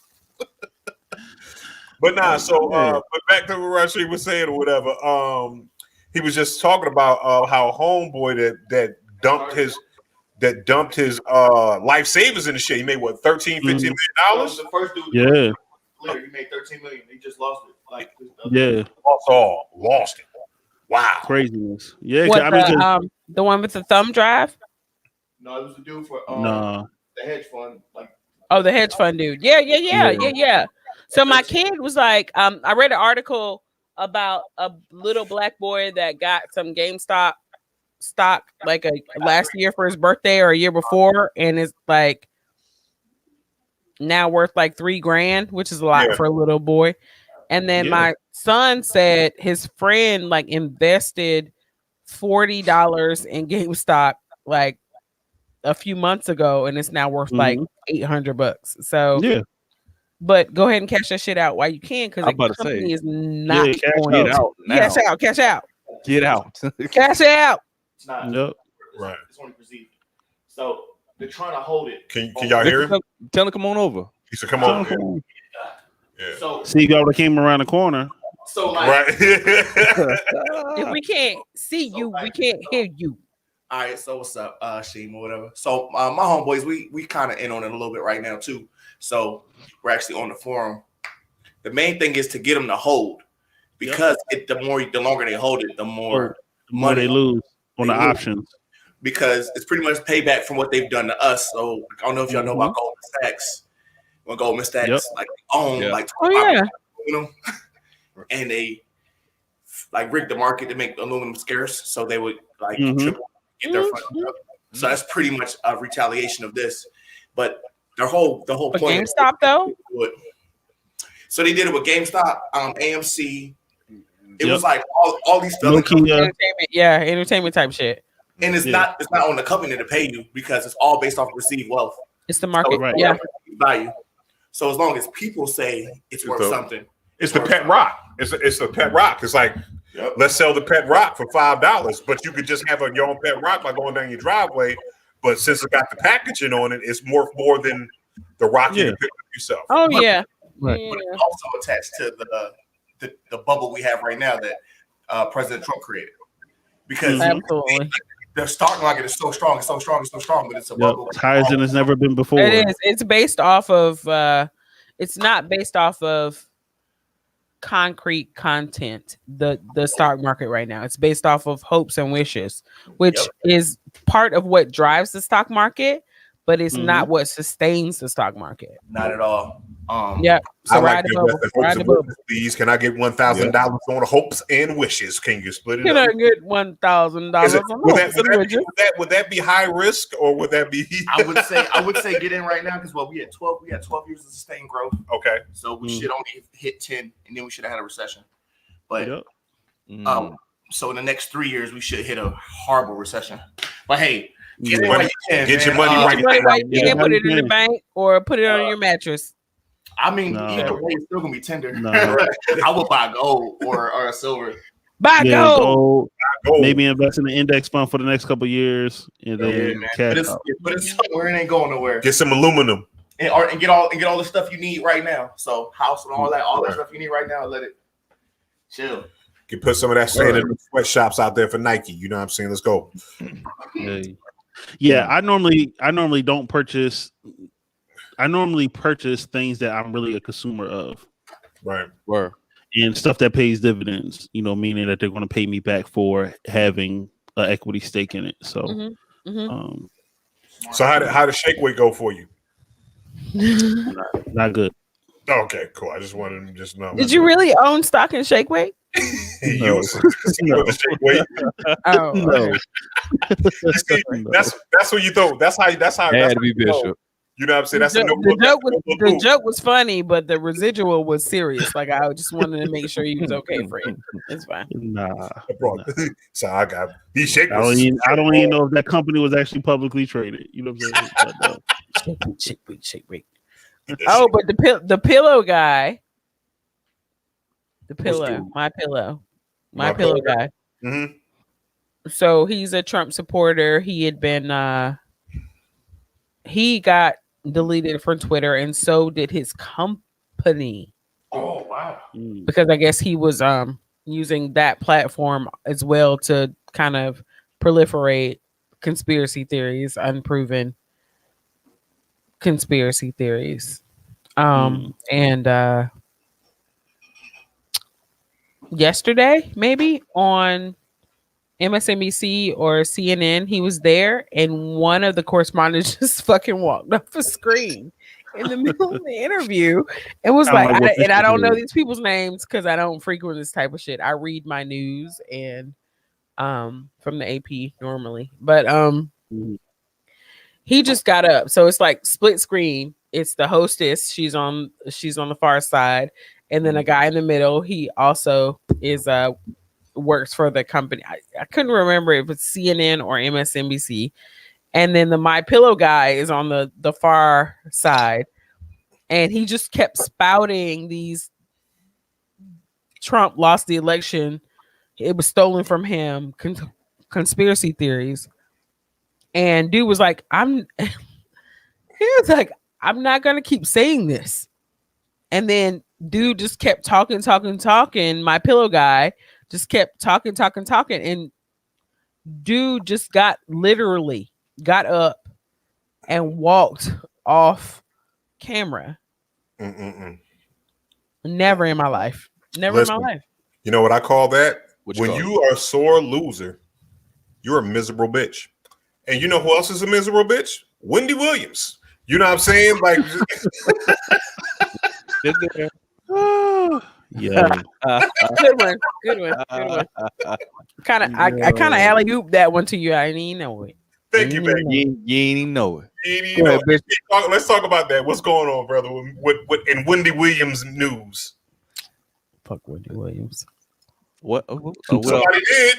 Basically, what happened was Wendy Williams is she's always got a story for something, and now she has brought up the METHOD man yet again. Not the first time. No, she didn't, Clifford. And she said that she told this elaborate story about, you know, she was at a club and the Method Man was there and they were exchanging the loud. She was blowing a little, he was blowing a little. Apparently he was, you know, inebriated. She brought him back to her crib, if I remember correctly, if I'm saying it correctly. And according to her, it went down with her and the Method Man. So yeah. See, now this is what I want to say though, because I'm going to go on this side because we got to talk about this is what because when she set up the story, this was not recent Wendy Williams. This wasn't even first surgery Wendy Williams. This was Wendy Williams when she said she was in a Pathfinder. Now, when you said a good car at that point in time was a Pathfinder, I know where you're at. So you know what I Googled what Wendy Williams looked like back in the 90s. Wendy Williams said, Google, show me what Wendy Williams looked like when she was driving a Pathfinder. Like back in 1990s, in the 1990s. First of all, I'm gonna say this right here, as you know, if we could take ourselves as married men and attached men off the joint, any one of us would have smashed Wendy Williams in that same situation. Like, you know what I'm saying? You have smashed worse things coming out of the club. And first of all, Wendy I would say borderline. She was cute. She was cute. She was cute. It's like, and if y'all haven't seen the pictures, it's fine. It's like Biggie Little Kim versus Little Kim now. So Biggie Little Kim was a cute brown chocolate girl. Mm-hmm. You would now, not. I don't know where that thing is. Right. You would not mind Little Kim 2 surgeries in rocking with you. You know what I'm saying? You wouldn't lie hardcore, boom. You know what I mean? It's like this. Like Wendy Williams didn't have the glow up like, it's not like you get Nicki Minaj now, you know what I'm saying, from old Nicki Minaj. Like, you know what I'm saying? But talking like this right here. Look at her. You would have. That's what Method Man smashed. Okay. Here's my thing. My question. Why do we care? Right. Exactly. Yes. Thank you. Thank you. Why are we talking? Like people, the internet, Black Twitter has gone on to justify Method Man. Method Man doesn't give a fuck because he did what he did back 30 years ago at this point. So fucking what?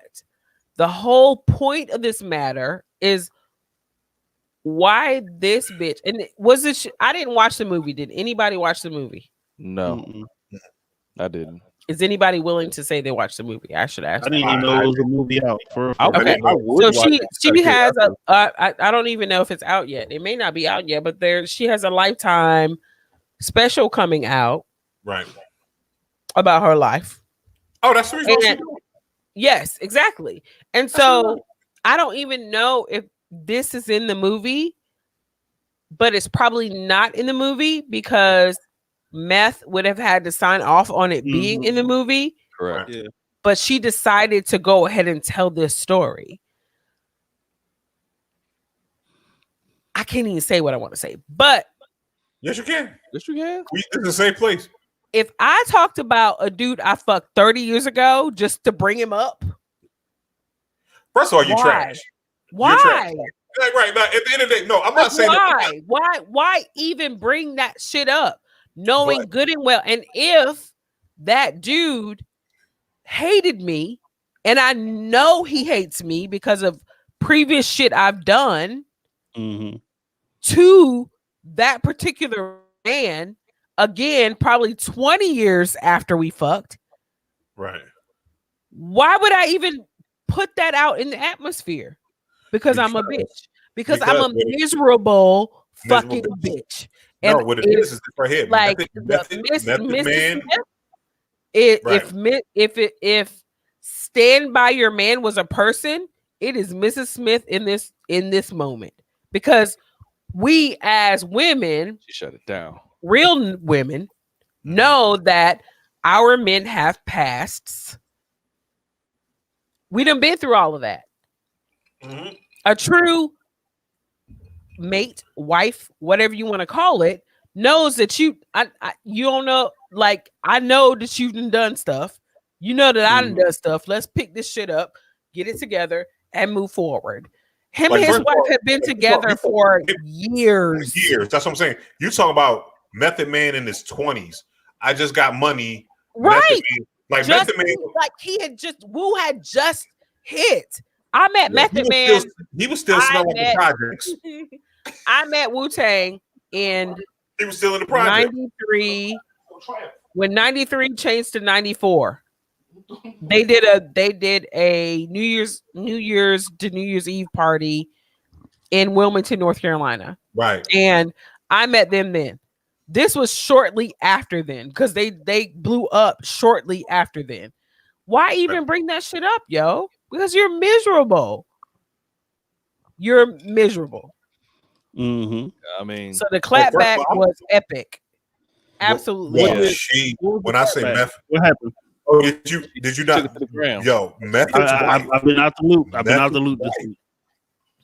Yo, Method's wife pretty much saying, I'm paraphrasing her. She's like, yo, this woman is always coming after me and my husband, my family. You've released, because she was a person that released, really pissed Meth off, was that Method's wife had cancer. And she told, she said it on air. Wendy Williams said it on air. Yeah. Thank God she got past that point. But she was like, yo, hold on, Bishop. Hold on, Bishop.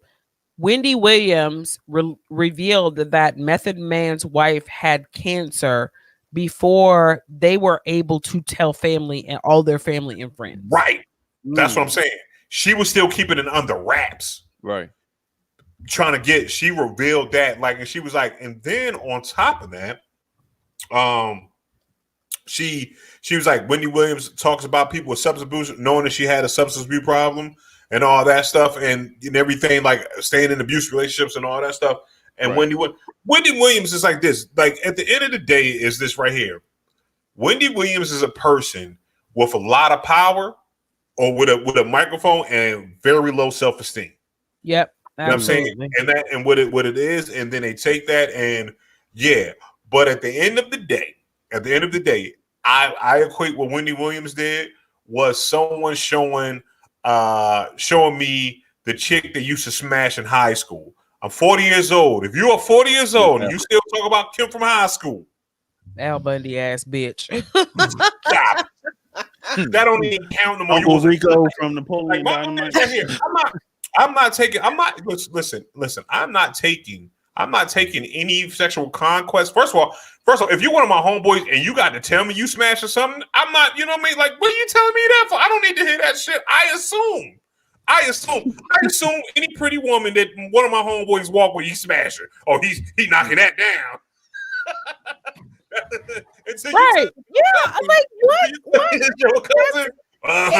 You smash fucking juvenile, petty, like what, especially knowing, like, okay, I could see if it was like she would simply be opportunistic if it was a celebrity that she smashed, that like shady, but opportunistic, given her movies coming out or whatever. If it was someone she smashed that she didn't have recent history, right? You know what I'm saying? And like, it's funny because Prince, I would have took that better. Right. It's funny because in the interview, she kept saying Red Man and then having to correct herself as Method Man. I know Red Man probably smashed it because Red Man liked it too. I can almost guarantee you. However, if it was some obscure celebrity that you really haven't had interaction with over these past 30 fucking years, right? It's one thing, but you know this nigga hates your ass because you told the world that his wife had cancer before his wife and him got to tell the world that his wife had cancer. You know that shit. So you decide, and she's a media mind. Like, y'all got to start thinking how people think, right? In their roles of who they are and what they do and how they fucking make their money. This is what she does.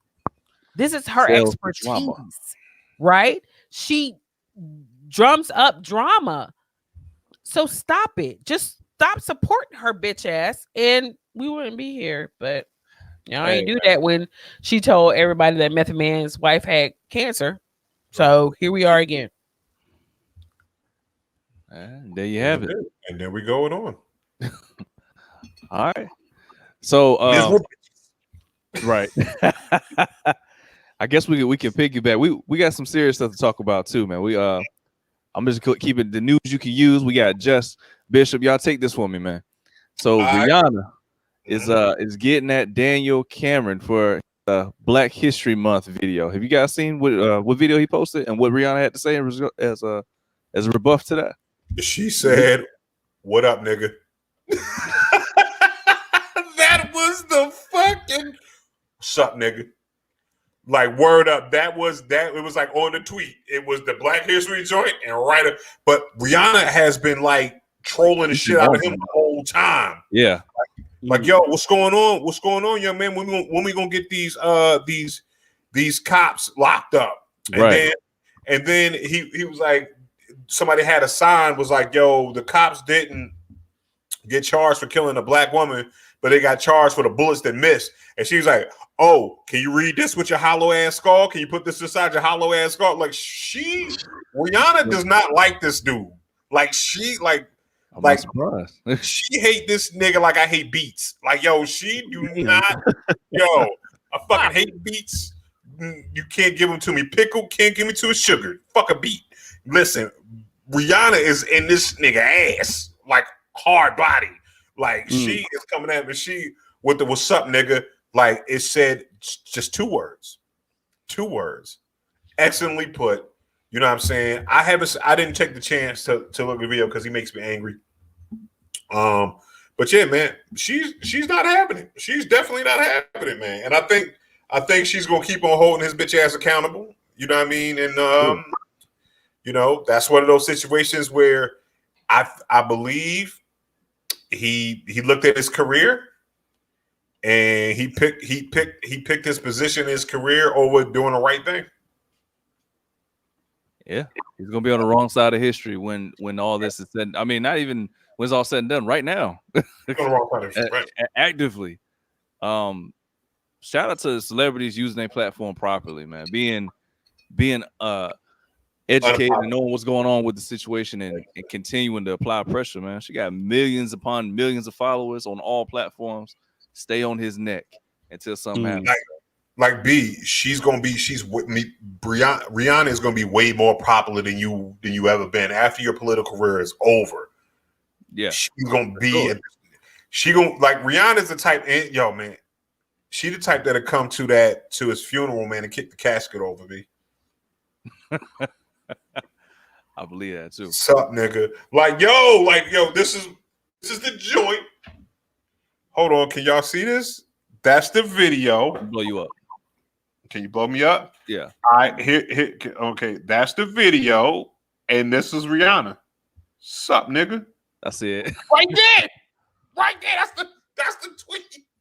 Like, can you imagine? Just you out this mug like, yo, you about to go for city council, and then the nigga was like, "What's up, nigga?" Like, hold on, what are you doing? Craziness. So I'm gonna play a little bit of devil's advocate here. Just because you're a coon ass nigga, does that mean you can't celebrate Black History Month? No, you absolutely. There's different levels of coolness. Like, you know what I'm saying? Like, you can celebrate Black history and still be a coon, because guess what? Black history has got your coon ass into the places that you're in. So without activists coming out there, without good Bernie Sanders and Malcolm X and Martin Luther King and Frederick Douglass and and the other Michael Jacksons and pop stars of black culture. You know what I'm saying? Let's not talk about the Huey Newtons and everything like that. Wait to see that movie. Yeah. You know what I'm saying? The actual tier that did the work. You know what I'm saying? That people that were afraid of, right? Yes, they put you in the position so that you could be in brown nose and coon. Yes, that's what they wanted. Like, you know what I'm saying? This is how you know that those civil rights movements work, because now we have people still fighting the fight, but we still got people in there so you can brown nose. Still fighting the same fucking fight. Still fighting the same fight, yo. At least, but at one point, Key, there was none of us in the room to brown nose to be a coon. There was no coons in the coon. True. You're right. We made some progress. Yep. It's just sad that you choose the coon over moving your people forward. Word. And speaking of Black history, man, it's only right that we say a big RIP to Cicely Tyson, man. And and Screech, excuse me. Well, I tagged Screech along there. I saw it in the notes, Cicely Tyson and Screech. Yeah. But what a trailblazer, man. Who's, if it wasn't a Cicely Tyson, you wouldn't have, God, basically any now. What I want to say, Mario Dawson, like anybody. Like, you don't understand this right here. Cicely Tyson it's like this. When Cicely Tyson she's not only was a great actress, but she was also, you know what I'm saying, she also was as chocolate as she wanted to be. You hear what I'm talking about? It wasn't no pretty, hey, I'm light skin, I'm brown skin type of situation. She wasn't no Josephine Baker. She was blackity black. You know what I'm saying? It was like this. Like, I remember when fucking Little Color used to make fun of how old and black Cicely Tyson was. You know what I'm saying? It's like this. And what I'm saying, she was fully, and it's like this, into carrying the royalty and grace. And it's just like, that's what pops off with her. You know what I'm saying? It's like, yo, you never seen Cicely Tyson in a role. I haven't in my adult life seen her pop off in a role. She's always been super regal. Yeah. Soft spoken and regal. And that's how she planned her life. So that's how she planned her career. She would choose not to take roles that she was offered because they did not represent they didn't represent to the esteem that she held Black people in her mind, in her world, in her life. She didn't do it. So she is, and it's crazy because I just watched a documentary a few weeks ago, like the week before she passed away, that really laid all of that out. I think it's To Be Free, and it was a documentary about Nina Simone and Cicely Tyson, Lena Horne, Abby Lincoln, and Diana Carroll. And their basically Blackness in Hollywood. And she was always Black. And I don't know if I've said this on this show, but my parents always taught me to be proud to be a Black woman. Like, always.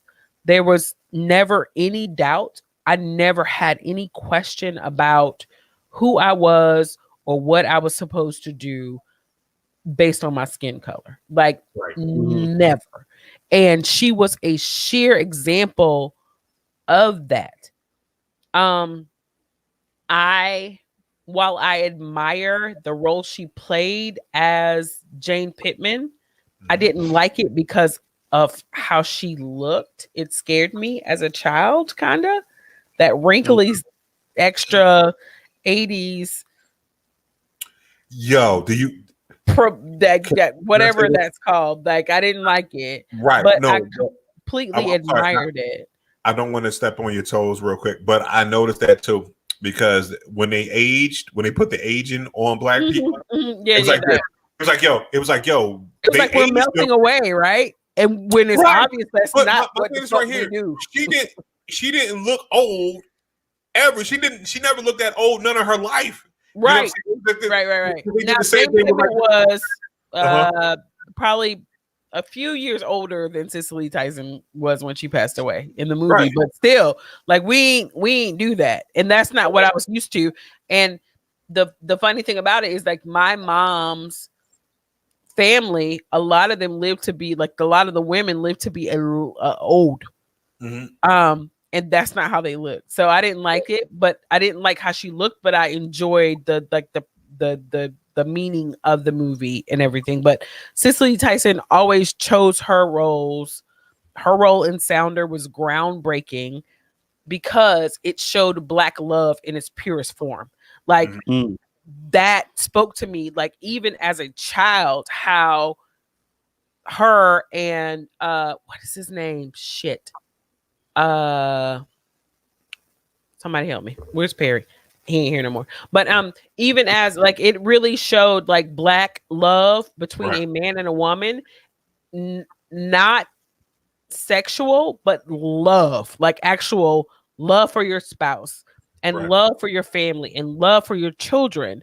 That is what that movie meant to me, and I've watched it 100 times in my life, and it still means that same thing. So she's always, and she said she's chosen her roles to represent the best of what is Black. And I really, that, like, to have her lexicon as her legacy is absolutely fucking amazing. So rest in peace. And I want to say this right here, like, 96 years old. Yeah. 96 years old. You listen. Y'all got to understand what this lady then went, what she lived through. 96 years old. What I'm saying is this right here. Slavery only ended 150 years ago.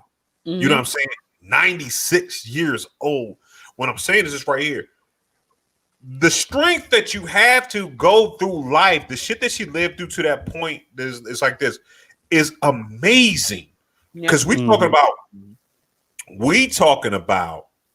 Reconstruction. My granddaddy was born in my granddaddy died probably how old was my son? So 18 years ago, but he was born, Cicely Tyson was born in 1926 and my granddaddy was born in 1925. So yeah. So they went through the whole, it's like this, to get to that age, right? To get to that age, it's like this. You talking about the stresses that, you know what I mean, and the navigation and the code switching and the green books and the civil rights movement and the fear. Because, you know what I'm saying, to live, like, you got to understand that it was a couple times there that, you know what I'm saying, it wasn't no good times where you lived in fear for like months and months at a time. You dig what I'm saying? So R.I.P. to Cicely Tyson. R.I.P. to, you know what I mean, her legacy will always live on. You know what I mean? It was like this, and it's good to see that she got on that long with all the stresses that people of melanin skin have to go through each day. You know what I mean? So shout out to that. And also, I'll be remiss to not shout out to Dustin Diamond. We affectionately know him as Screech from Saved by the Bell. That just passed away from lung cancer. And I read an article that said that he didn't even smoke. He had small cell lung cancer, if I'm saying it correctly, and passed away from lung cancer. He was diagnosed in, what was it? Early November. I think it was November? Like, it was not long. It's like 4 or 5 months ago. Right. So it quickly came upon him. And he thought, he was really optimistic. He, you know what I'm saying, from reading the article about his friend, he was saying that he had a conversation with him, and he was saying that he knew he was terminal, but he thought he had more time. He thought he had another 4 or 5 weeks, up to 5 months. He thought he was going to be around for a lot longer, but he unfortunately stopped breathing, and he had do not resuscitate, and he just said he was in a bunch of pain. So I want to say, like, shout out to Screech. You know, after Saved by the Bell years, he went through a whole bunch of like craziness and everything like that. But, you know, 44 years old, man. you know, and the contrast, right? It's like we lost someone that was 96 years old, and then in the same week, someone that for lack of a better word, should have had 50 years of his life in front of him. So RIP to both of them. 2021 is going to be a bitch this year too. You know what I'm saying? Just like 2020. So I want y'all to go ahead. I've never been one to say like when the year, like I always wondered like why do people think when the year changes that the bullshit is going to stop? Well, it's the people that you lose. It's the people you lose. People die every day, B. People die every day, B. Listen, hold on. Because in 2012, we ain't lose nobody really important. Like we really like that. We like nobody, you know what I'm saying? It was like 2012. I think we you know, so we might have lost Fredro Starr and motherfucking the other nigga from Onyx. Like we don't want to fucking care about the niggas.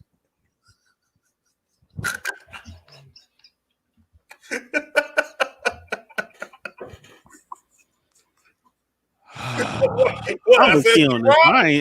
I don't think. Okay, yeah. Screech died. Okay. I ain't watching the same bottle, Bill. Right, but I'm saying it's like this. It's like, but nah, man, we ain't lose like AC later or nothing like that. You know what I mean? But you know what I mean? But Screech. But Screech spoke to. Let's talk about because I want to talk about that. Screech did speak to a certain group of people that was in high school. You know what I mean? You had your Screech. It was the cool nerd. It was a nerd dude that did enough work or whatever that got to hang out with the cool cats. Like my brother. Well, he was grandfather then. You know what I'm saying? Like I was a cool nigga in school. I brought him in. You know what I'm saying? Nobody fuck with him. You know what I'm saying? I was like, this right here, this goofy ass nigga, he mine. He brought you in because he's bigger than you. And you can ask my brother right now. I ran that motherfucking squad. What? I had no problems. Listen, we brought that squad. I ran that squad. You need crack cocaine, nigga. Spit Omega, nigga. I played football, bro. Oh yeah, you did play football. Okay, never mind. It was football career to be him. Cool. But when he was a freshman, though, you know, but you wasn't cool. There's no cool freshman tight ends. You know what I'm saying? You didn't. You didn't play defense until sophomore year. I didn't start on varsity until my sophomore year. There it is. You see, you say he's stunning on me. Your big little brother. Your big little brother. You can't fight them. Like on the real, fuck that nigga. I jump on that nigga right now and turn the camera around. Do it. Turn the camera around. Do it. Nah, because I ain't sweeping my floor. Don't embarrass yourself. Don't do it, bitch. And you just see me come past the camera like jazz, like Yeah. Now you ever see the TikTok? It's just like this girl. She's a gymnast and she got these really big arms and she be doing the little dances. Yes. Right. And like she'll like do something with her arm and people be flying like that's gonna be you. You're gonna be flying out of nowhere. Nah, you see the one when Homeboy was playing this game and she smacked him and he was like, "Come on now, baby." Perry. But Perry, are those people? Those were people that died in 2012. Andy Griffith was a mean ass old man. Yo, Perry always fact checking something. Dick Clark, Etta James, Whitney Houston, Donna Summer, all died in 2012. Perry, watch it. Come look at the shit. Hold on. I want to show. Hold on, P. Look, I said the joke. See, this is what I say when you fact check the joke. You fuck, you know what I mean? This Perry. Perry just went in and did this right here. Perry is definitely a joke killer when it comes to jokes. And I'm like, ew, that was a horrible joke. I just left it alone. That was a bad joke. That was a very bad joke. It was not a bad joke. Somebody important 2012. I was like, I don't feel bad for calling your jokes bad anymore because your brother did it. Listen, that was a joke. That was a great joke. First of all, Justin, was that joke? The 2012 joke was a good joke and bad joke. That was a great joke. Like we ain't care, you know what I'm saying? You pick it. I mean, nigga, Whitney Houston died 83 or 85. First of all, something that kids don't pay attention to. Now support niggas. I was like, a lot of people died in 12. Somebody. No, it's support niggas in motherfucking 83. You know what I'm saying? Like, you know what I'm saying? Shoot, like somebody died important. You know what I'm saying? Move the world. But listen, but I'm talking about like we wasn't. When you say younger, we weren't attached to them. But I'm saying I don't want to. We ain't grow with nobody that died in 2012. That joke, the 2012 joke, I'm gonna keep it. That shit was karaoke mess. Can you change the year though? You know what it was? Can you do some research and change the year? That's all I ask. All right, so we're gonna move on, man. We're gonna talk about something else. 2000 joke was tone deaf. Yo, Bishop. So I'm sure you got a joke for this, but you might want to be careful with it. What's up with your favorite rapper, man? The King of the South and the Queen are getting into some trouble, man. Sexual abuse allegations. Man, what's going on, man? Well, I'm gonna say you don't have enough information. I'm gonna say this right here. But go ahead, bitch. It's one of those situations where these allegations because again, I'm leaning into it like, yo. All right, what are the allegations? Tell me. The allegations that T.I. and Tiny were running a sex traffic ring. They were abusing young women and having sex with underage women and everything like that, and in a group setting and everything. So he was on some Weinstein shit. Right. That's what they allege. That's what they're alleging. But they also, and then you kind of look. Was it Weinstein or what was the other one? Epstein, you meant. Epstein. No, It was Epstein. It's more Epsteinish than Weinsteinish. It's Epsteinish. So it's and of course they're T.I. is using I vehemently deny these allegations and eloquently want to profess my innocence. You know what I mean? He's doing all that shit. Tiny came out and quoted that the lady has been harassing him for the last 10 years. So that goes into that point. Like they've always had a bad relationship. It's kind of like the Wendy Williams situation still, right? So someone is saying this stuff, but are the women coming out saying, he had sex with me there's lots of women coming out saying, mm-hmm. And they're saying he had sex with him when she was underage. That they were drugged they were drugged and Tiny and T.I. had their way with them. Right. But there are also lots of women on those same posts that reveal these women that say that they'd been drugged and had their way with, that said, bitch, I would have been there. I would have been fine with it. So it's a whole lot of smoke in the city as far as this shit is concerned. You know what it is this right here, because I go back to the time frame that they talk about all this stuff going on. And absolutely, they probably were drugged. They probably were on drugs. Ecstasy was prevalent. Mm-hmm. You know what I'm saying? During Molly. Yep. So it's like Molly, ecstasy. If you're gonna do Molly and ecstasy, and you're gonna do it to an abundance, of course you're gonna be having drug sex. Simple as that. You know what I'm saying? Do I think that because we know that from the rumors and all that, because everything is rumors, allegations, right? Exactly. If we can put the allegations together, then we can say we know T.I. and fucking Tiny get down with threesomes and shit like that. So if you talk about, yo, we're gonna do a threesome, let's do this Molly, let's do this fucking what's the name, and then boom.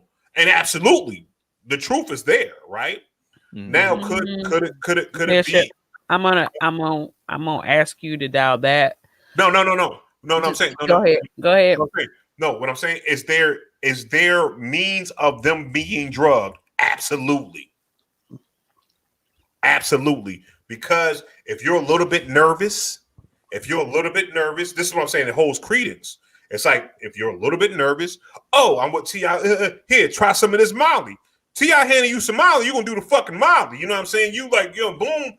And then they if they doing that sucker shit and they take advantage of that person, then they're pretty much doing the same thing that Bill Cosby did.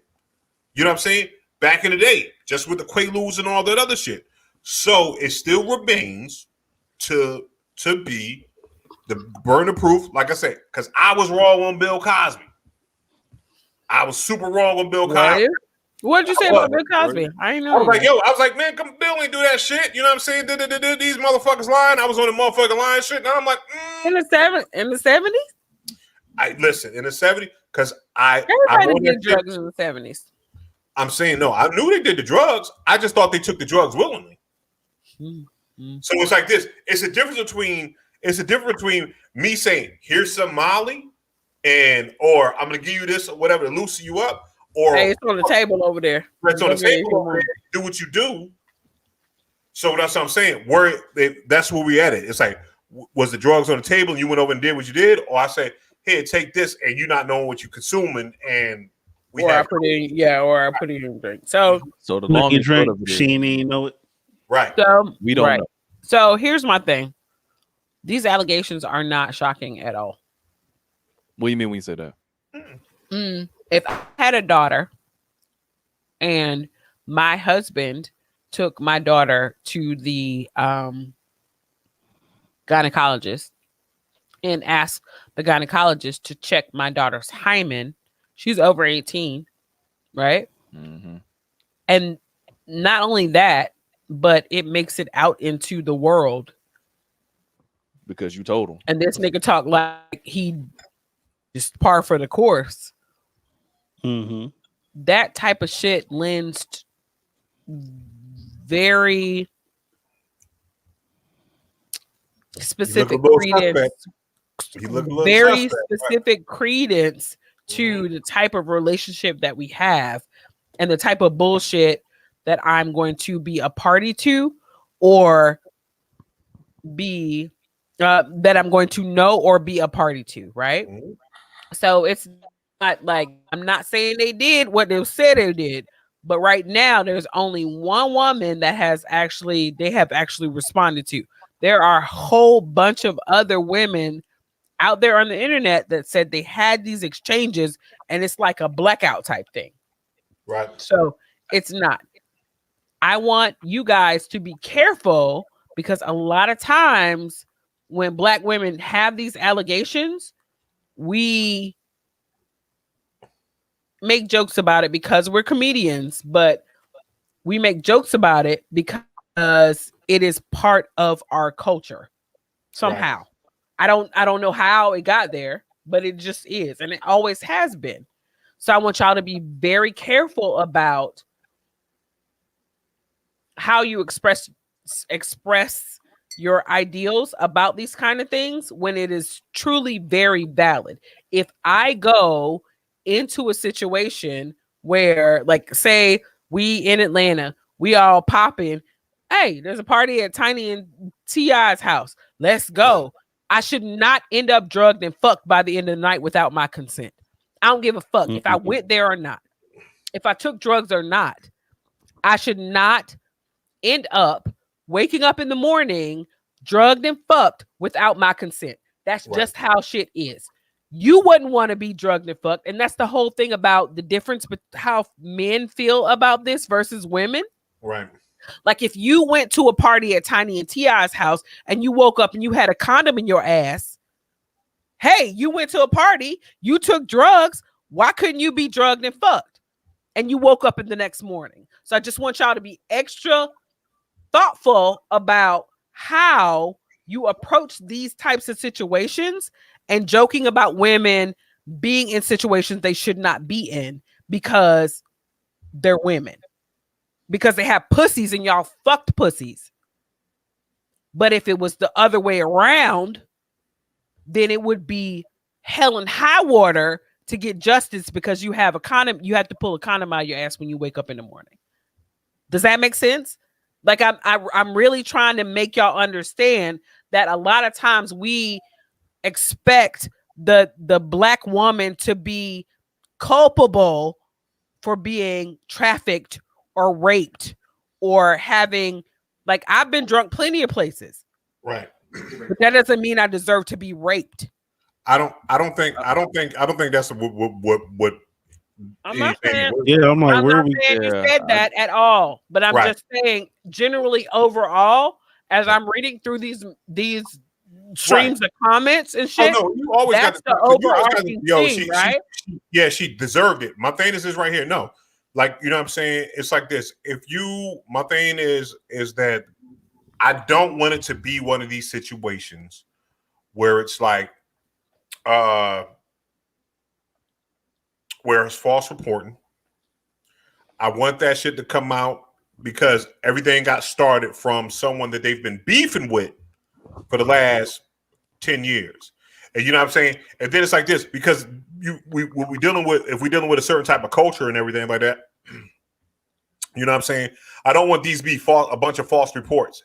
So it's like this. Yeah, we don't know a lot about it. Right now, it's just a bunch of hearsay. You know what I'm saying? It's just people jumping out. Because it's always hearsay. That's what I mean. There's not at this point. There's no evidence. There's no evidence in the Bill Cosby case. There's no evidence, really, forensic evidence in the Epstein case. It's just not. Well, it's pictures in the Epstein case. Them motherfuckers, they was trash. I mean, pictures, yeah. So the person that they, I guess, you said they only addressed or replied or responded to one person. What are they saying in that response? That the allegations are ridiculous, and that, you know, but she was angry because Tip didn't put her on, and you know, 10 years ago, it was like she posted a picture of, I guess, T.I. and the lady's sons. Like he was uncle a few years ago, but now he's like a monster and blah blah blah blah blah. And you did this, and I didn't say nothing. Da da da da. And now you're a monster and everything like that. And then everybody else start coming out like, yo, well, T.I. did this to me too. And this, that, and third. And then we got to, you know what I'm saying? Because it's because on the stage right here, it's super easy. If you go around here and you just knocking down the forest, you know what I'm saying? And you're not taking care of people, you know what I'm saying? When you do that and you leaving people behind, you leaving people hurt, then guess what? That allows a bunch of vengeance. Because if you're doing this right here, if Tiny and T.I. say this right here, when I put this scenario, because this could be true also. Say if Tiny and T.I. just had a bunch of damn threesomes, right? And promise whatever third person that they fuck with, that we're gonna put you on. And they never put that person on. True. Then this comes up. Now it's like this. This is my way to get back. Yep. Because you wronged me. Yep. Because you wronged me. So it's like that happens too. So that happens also. Right. Mm-hmm. So what I'm saying is right here. So now we gotta fucking kind of separate the cream from the chaff. We gotta figure out who's actually telling the truth, because does T.I. we have to say, does T.I.'s behavior, could he be a creep like that? Absolutely. It's tiny fucking could also, with her personality, just what we saying, could she go along with this shit? Absolutely. I'm okay with saying that. But also, could it be a bunch of bullshit? Absolutely. So it's like it's 50-50 on both sides for me. So I'm like, everyone can be a creep. Everyone can be a creep. Right. Mr. Rogers could have been a creep. He wasn't, but he could have been. Yeah, I mean, the motherfucker that used Elmo's voice was a creep. Who? The dude that had Elmo's voice, he was a creep. He was a creep. Arnie was a creep. Jared was a creep. Pee Wee Herman. Yeah. Paul Rubens. It's a lot of creeps. It's a lot of creeps we don't want to be creeps. Morgan Freeman's a fucking creep. Don't you talk about Morgan Freeman? Dead on Morgan. Dead on Did Morgan. Morgan on some other stuff. That's a rabbit hole. That's a big rabbit hole, yo. Oh, I gotta go with the dead arm, Josh. You know how it go. What? Andy Dufresne. What is he doing again? That's Morgan Freeman stabbing people. Oh. Dead arm. Yeah. Craziness. All right, so dead arm Freeman. I guess more to follow on that. More to come. We'll keep an eye on this as details develop, but we'll see. We'll see. Man, it's a bad situation. It's bad all the way around. Just the allegations alone is not a good look. But like you don't want that shit. Especially, you don't want to be a creep. You don't want to be out. Stop. Like listen. Stop. I'm glad nowadays that we know. We're more cognizant about these situations. But we talking about coming in from the fucking toxic ass late 90s and early 2000s and shit, man. Fuck. Mm-hmm. We was animals, fucking animals. All right, man. Go with your mean. Go ahead with your mean shit to say. My mean shit to say. Are we gonna skip over Stacey Abrams nominated? Yeah. Well, Stacey Abrams nominated for Nobel Peace Prize. Shout out to her for that shit. Let's see. Yeah, shout out to her. For my mean, I think I touched on my mean shit to say earlier about the filters and stuff like that. Listen, you out here 25 plus years old. Stop messing with these women and fucking up their pH balance. Wash your shit. Wash your shit. Wash your shit. You out here fucking it up. You fucking up pH balances. You are 25, you 35 damn years old. You're here fucking around raw and you're fucking up people pH balances. Listen, what you need to do, wipe yourself off. Wash yourself. Wash yourself. Hey, your soap might be allergic to her. Listen. You be washing it and it's the soap. No, you messing up her pH balance with your dirty dick. That's what I'm saying. It's the soap messing up the pH balance. It ain't that you dirty. Stop it, schmegma, man. Cheese dick. You know what I'm saying? Rinse off. Take a bath. Take a bath. Stop fucking up pH balances. Nah, I don't take baths. Sit in dirty water. Take showers. You say what?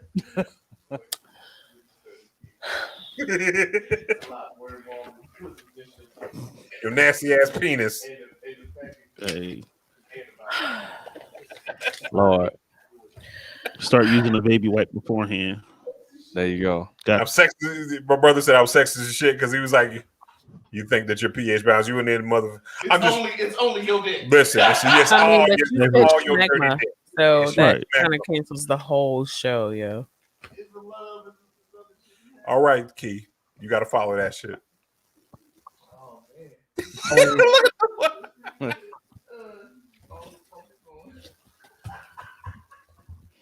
So, they know Bishop, brother.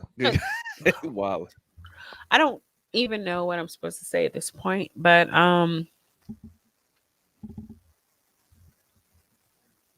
just be kind to people. And I talk a lot of shit, but I'm always kind to people that are kind to me. That's insane, y'all. Just no matter how hard it is in these days to not judge someone by their political affiliation or the color of their skin or who they choose to follow, it is important these days to be kind to people. Like I said, I talk a lot of shit about different groups of people that align with a certain ideology. But if those people are willing to have a conversation, then I'm willing to have a conversation with them. So just be open and honest and not so much necessarily fuck that shit. Because the only way we're going to move forward in this society and change what basically Donald Trump has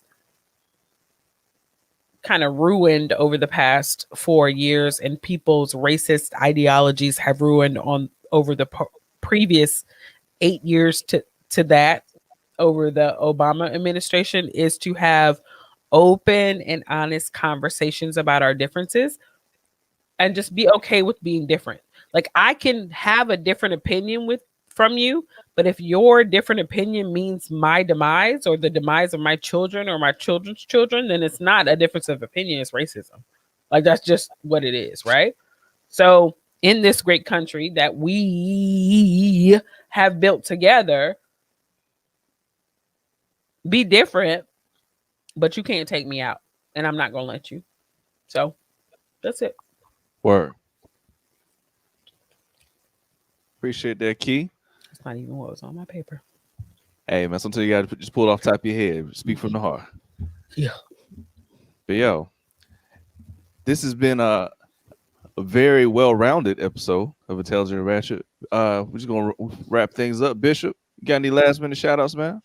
Man, watch me this week on Straight to Tape. I'll be back if I'm not doing other projects and everything like that. I want y'all to go check out the Design versus Tico Does it Design versus Tico?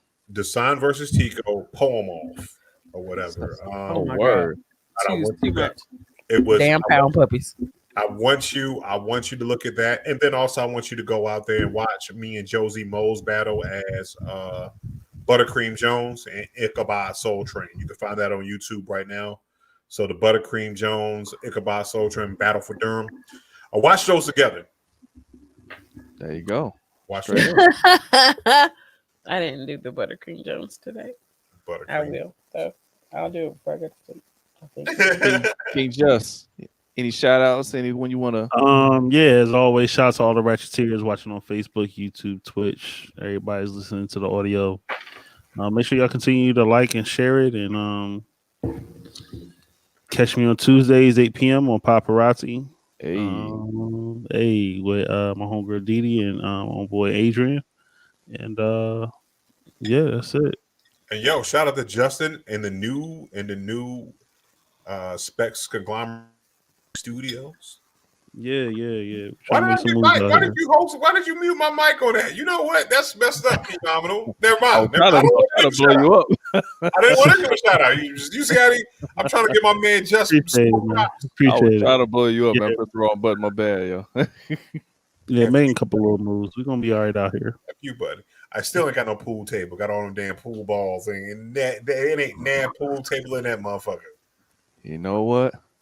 Listen, turn the camera around. Show me the pool table. You know what I mean? Let me turn the camera around. Let me turn the camera around. Hold on 1 second. 1 second. 1 second. So.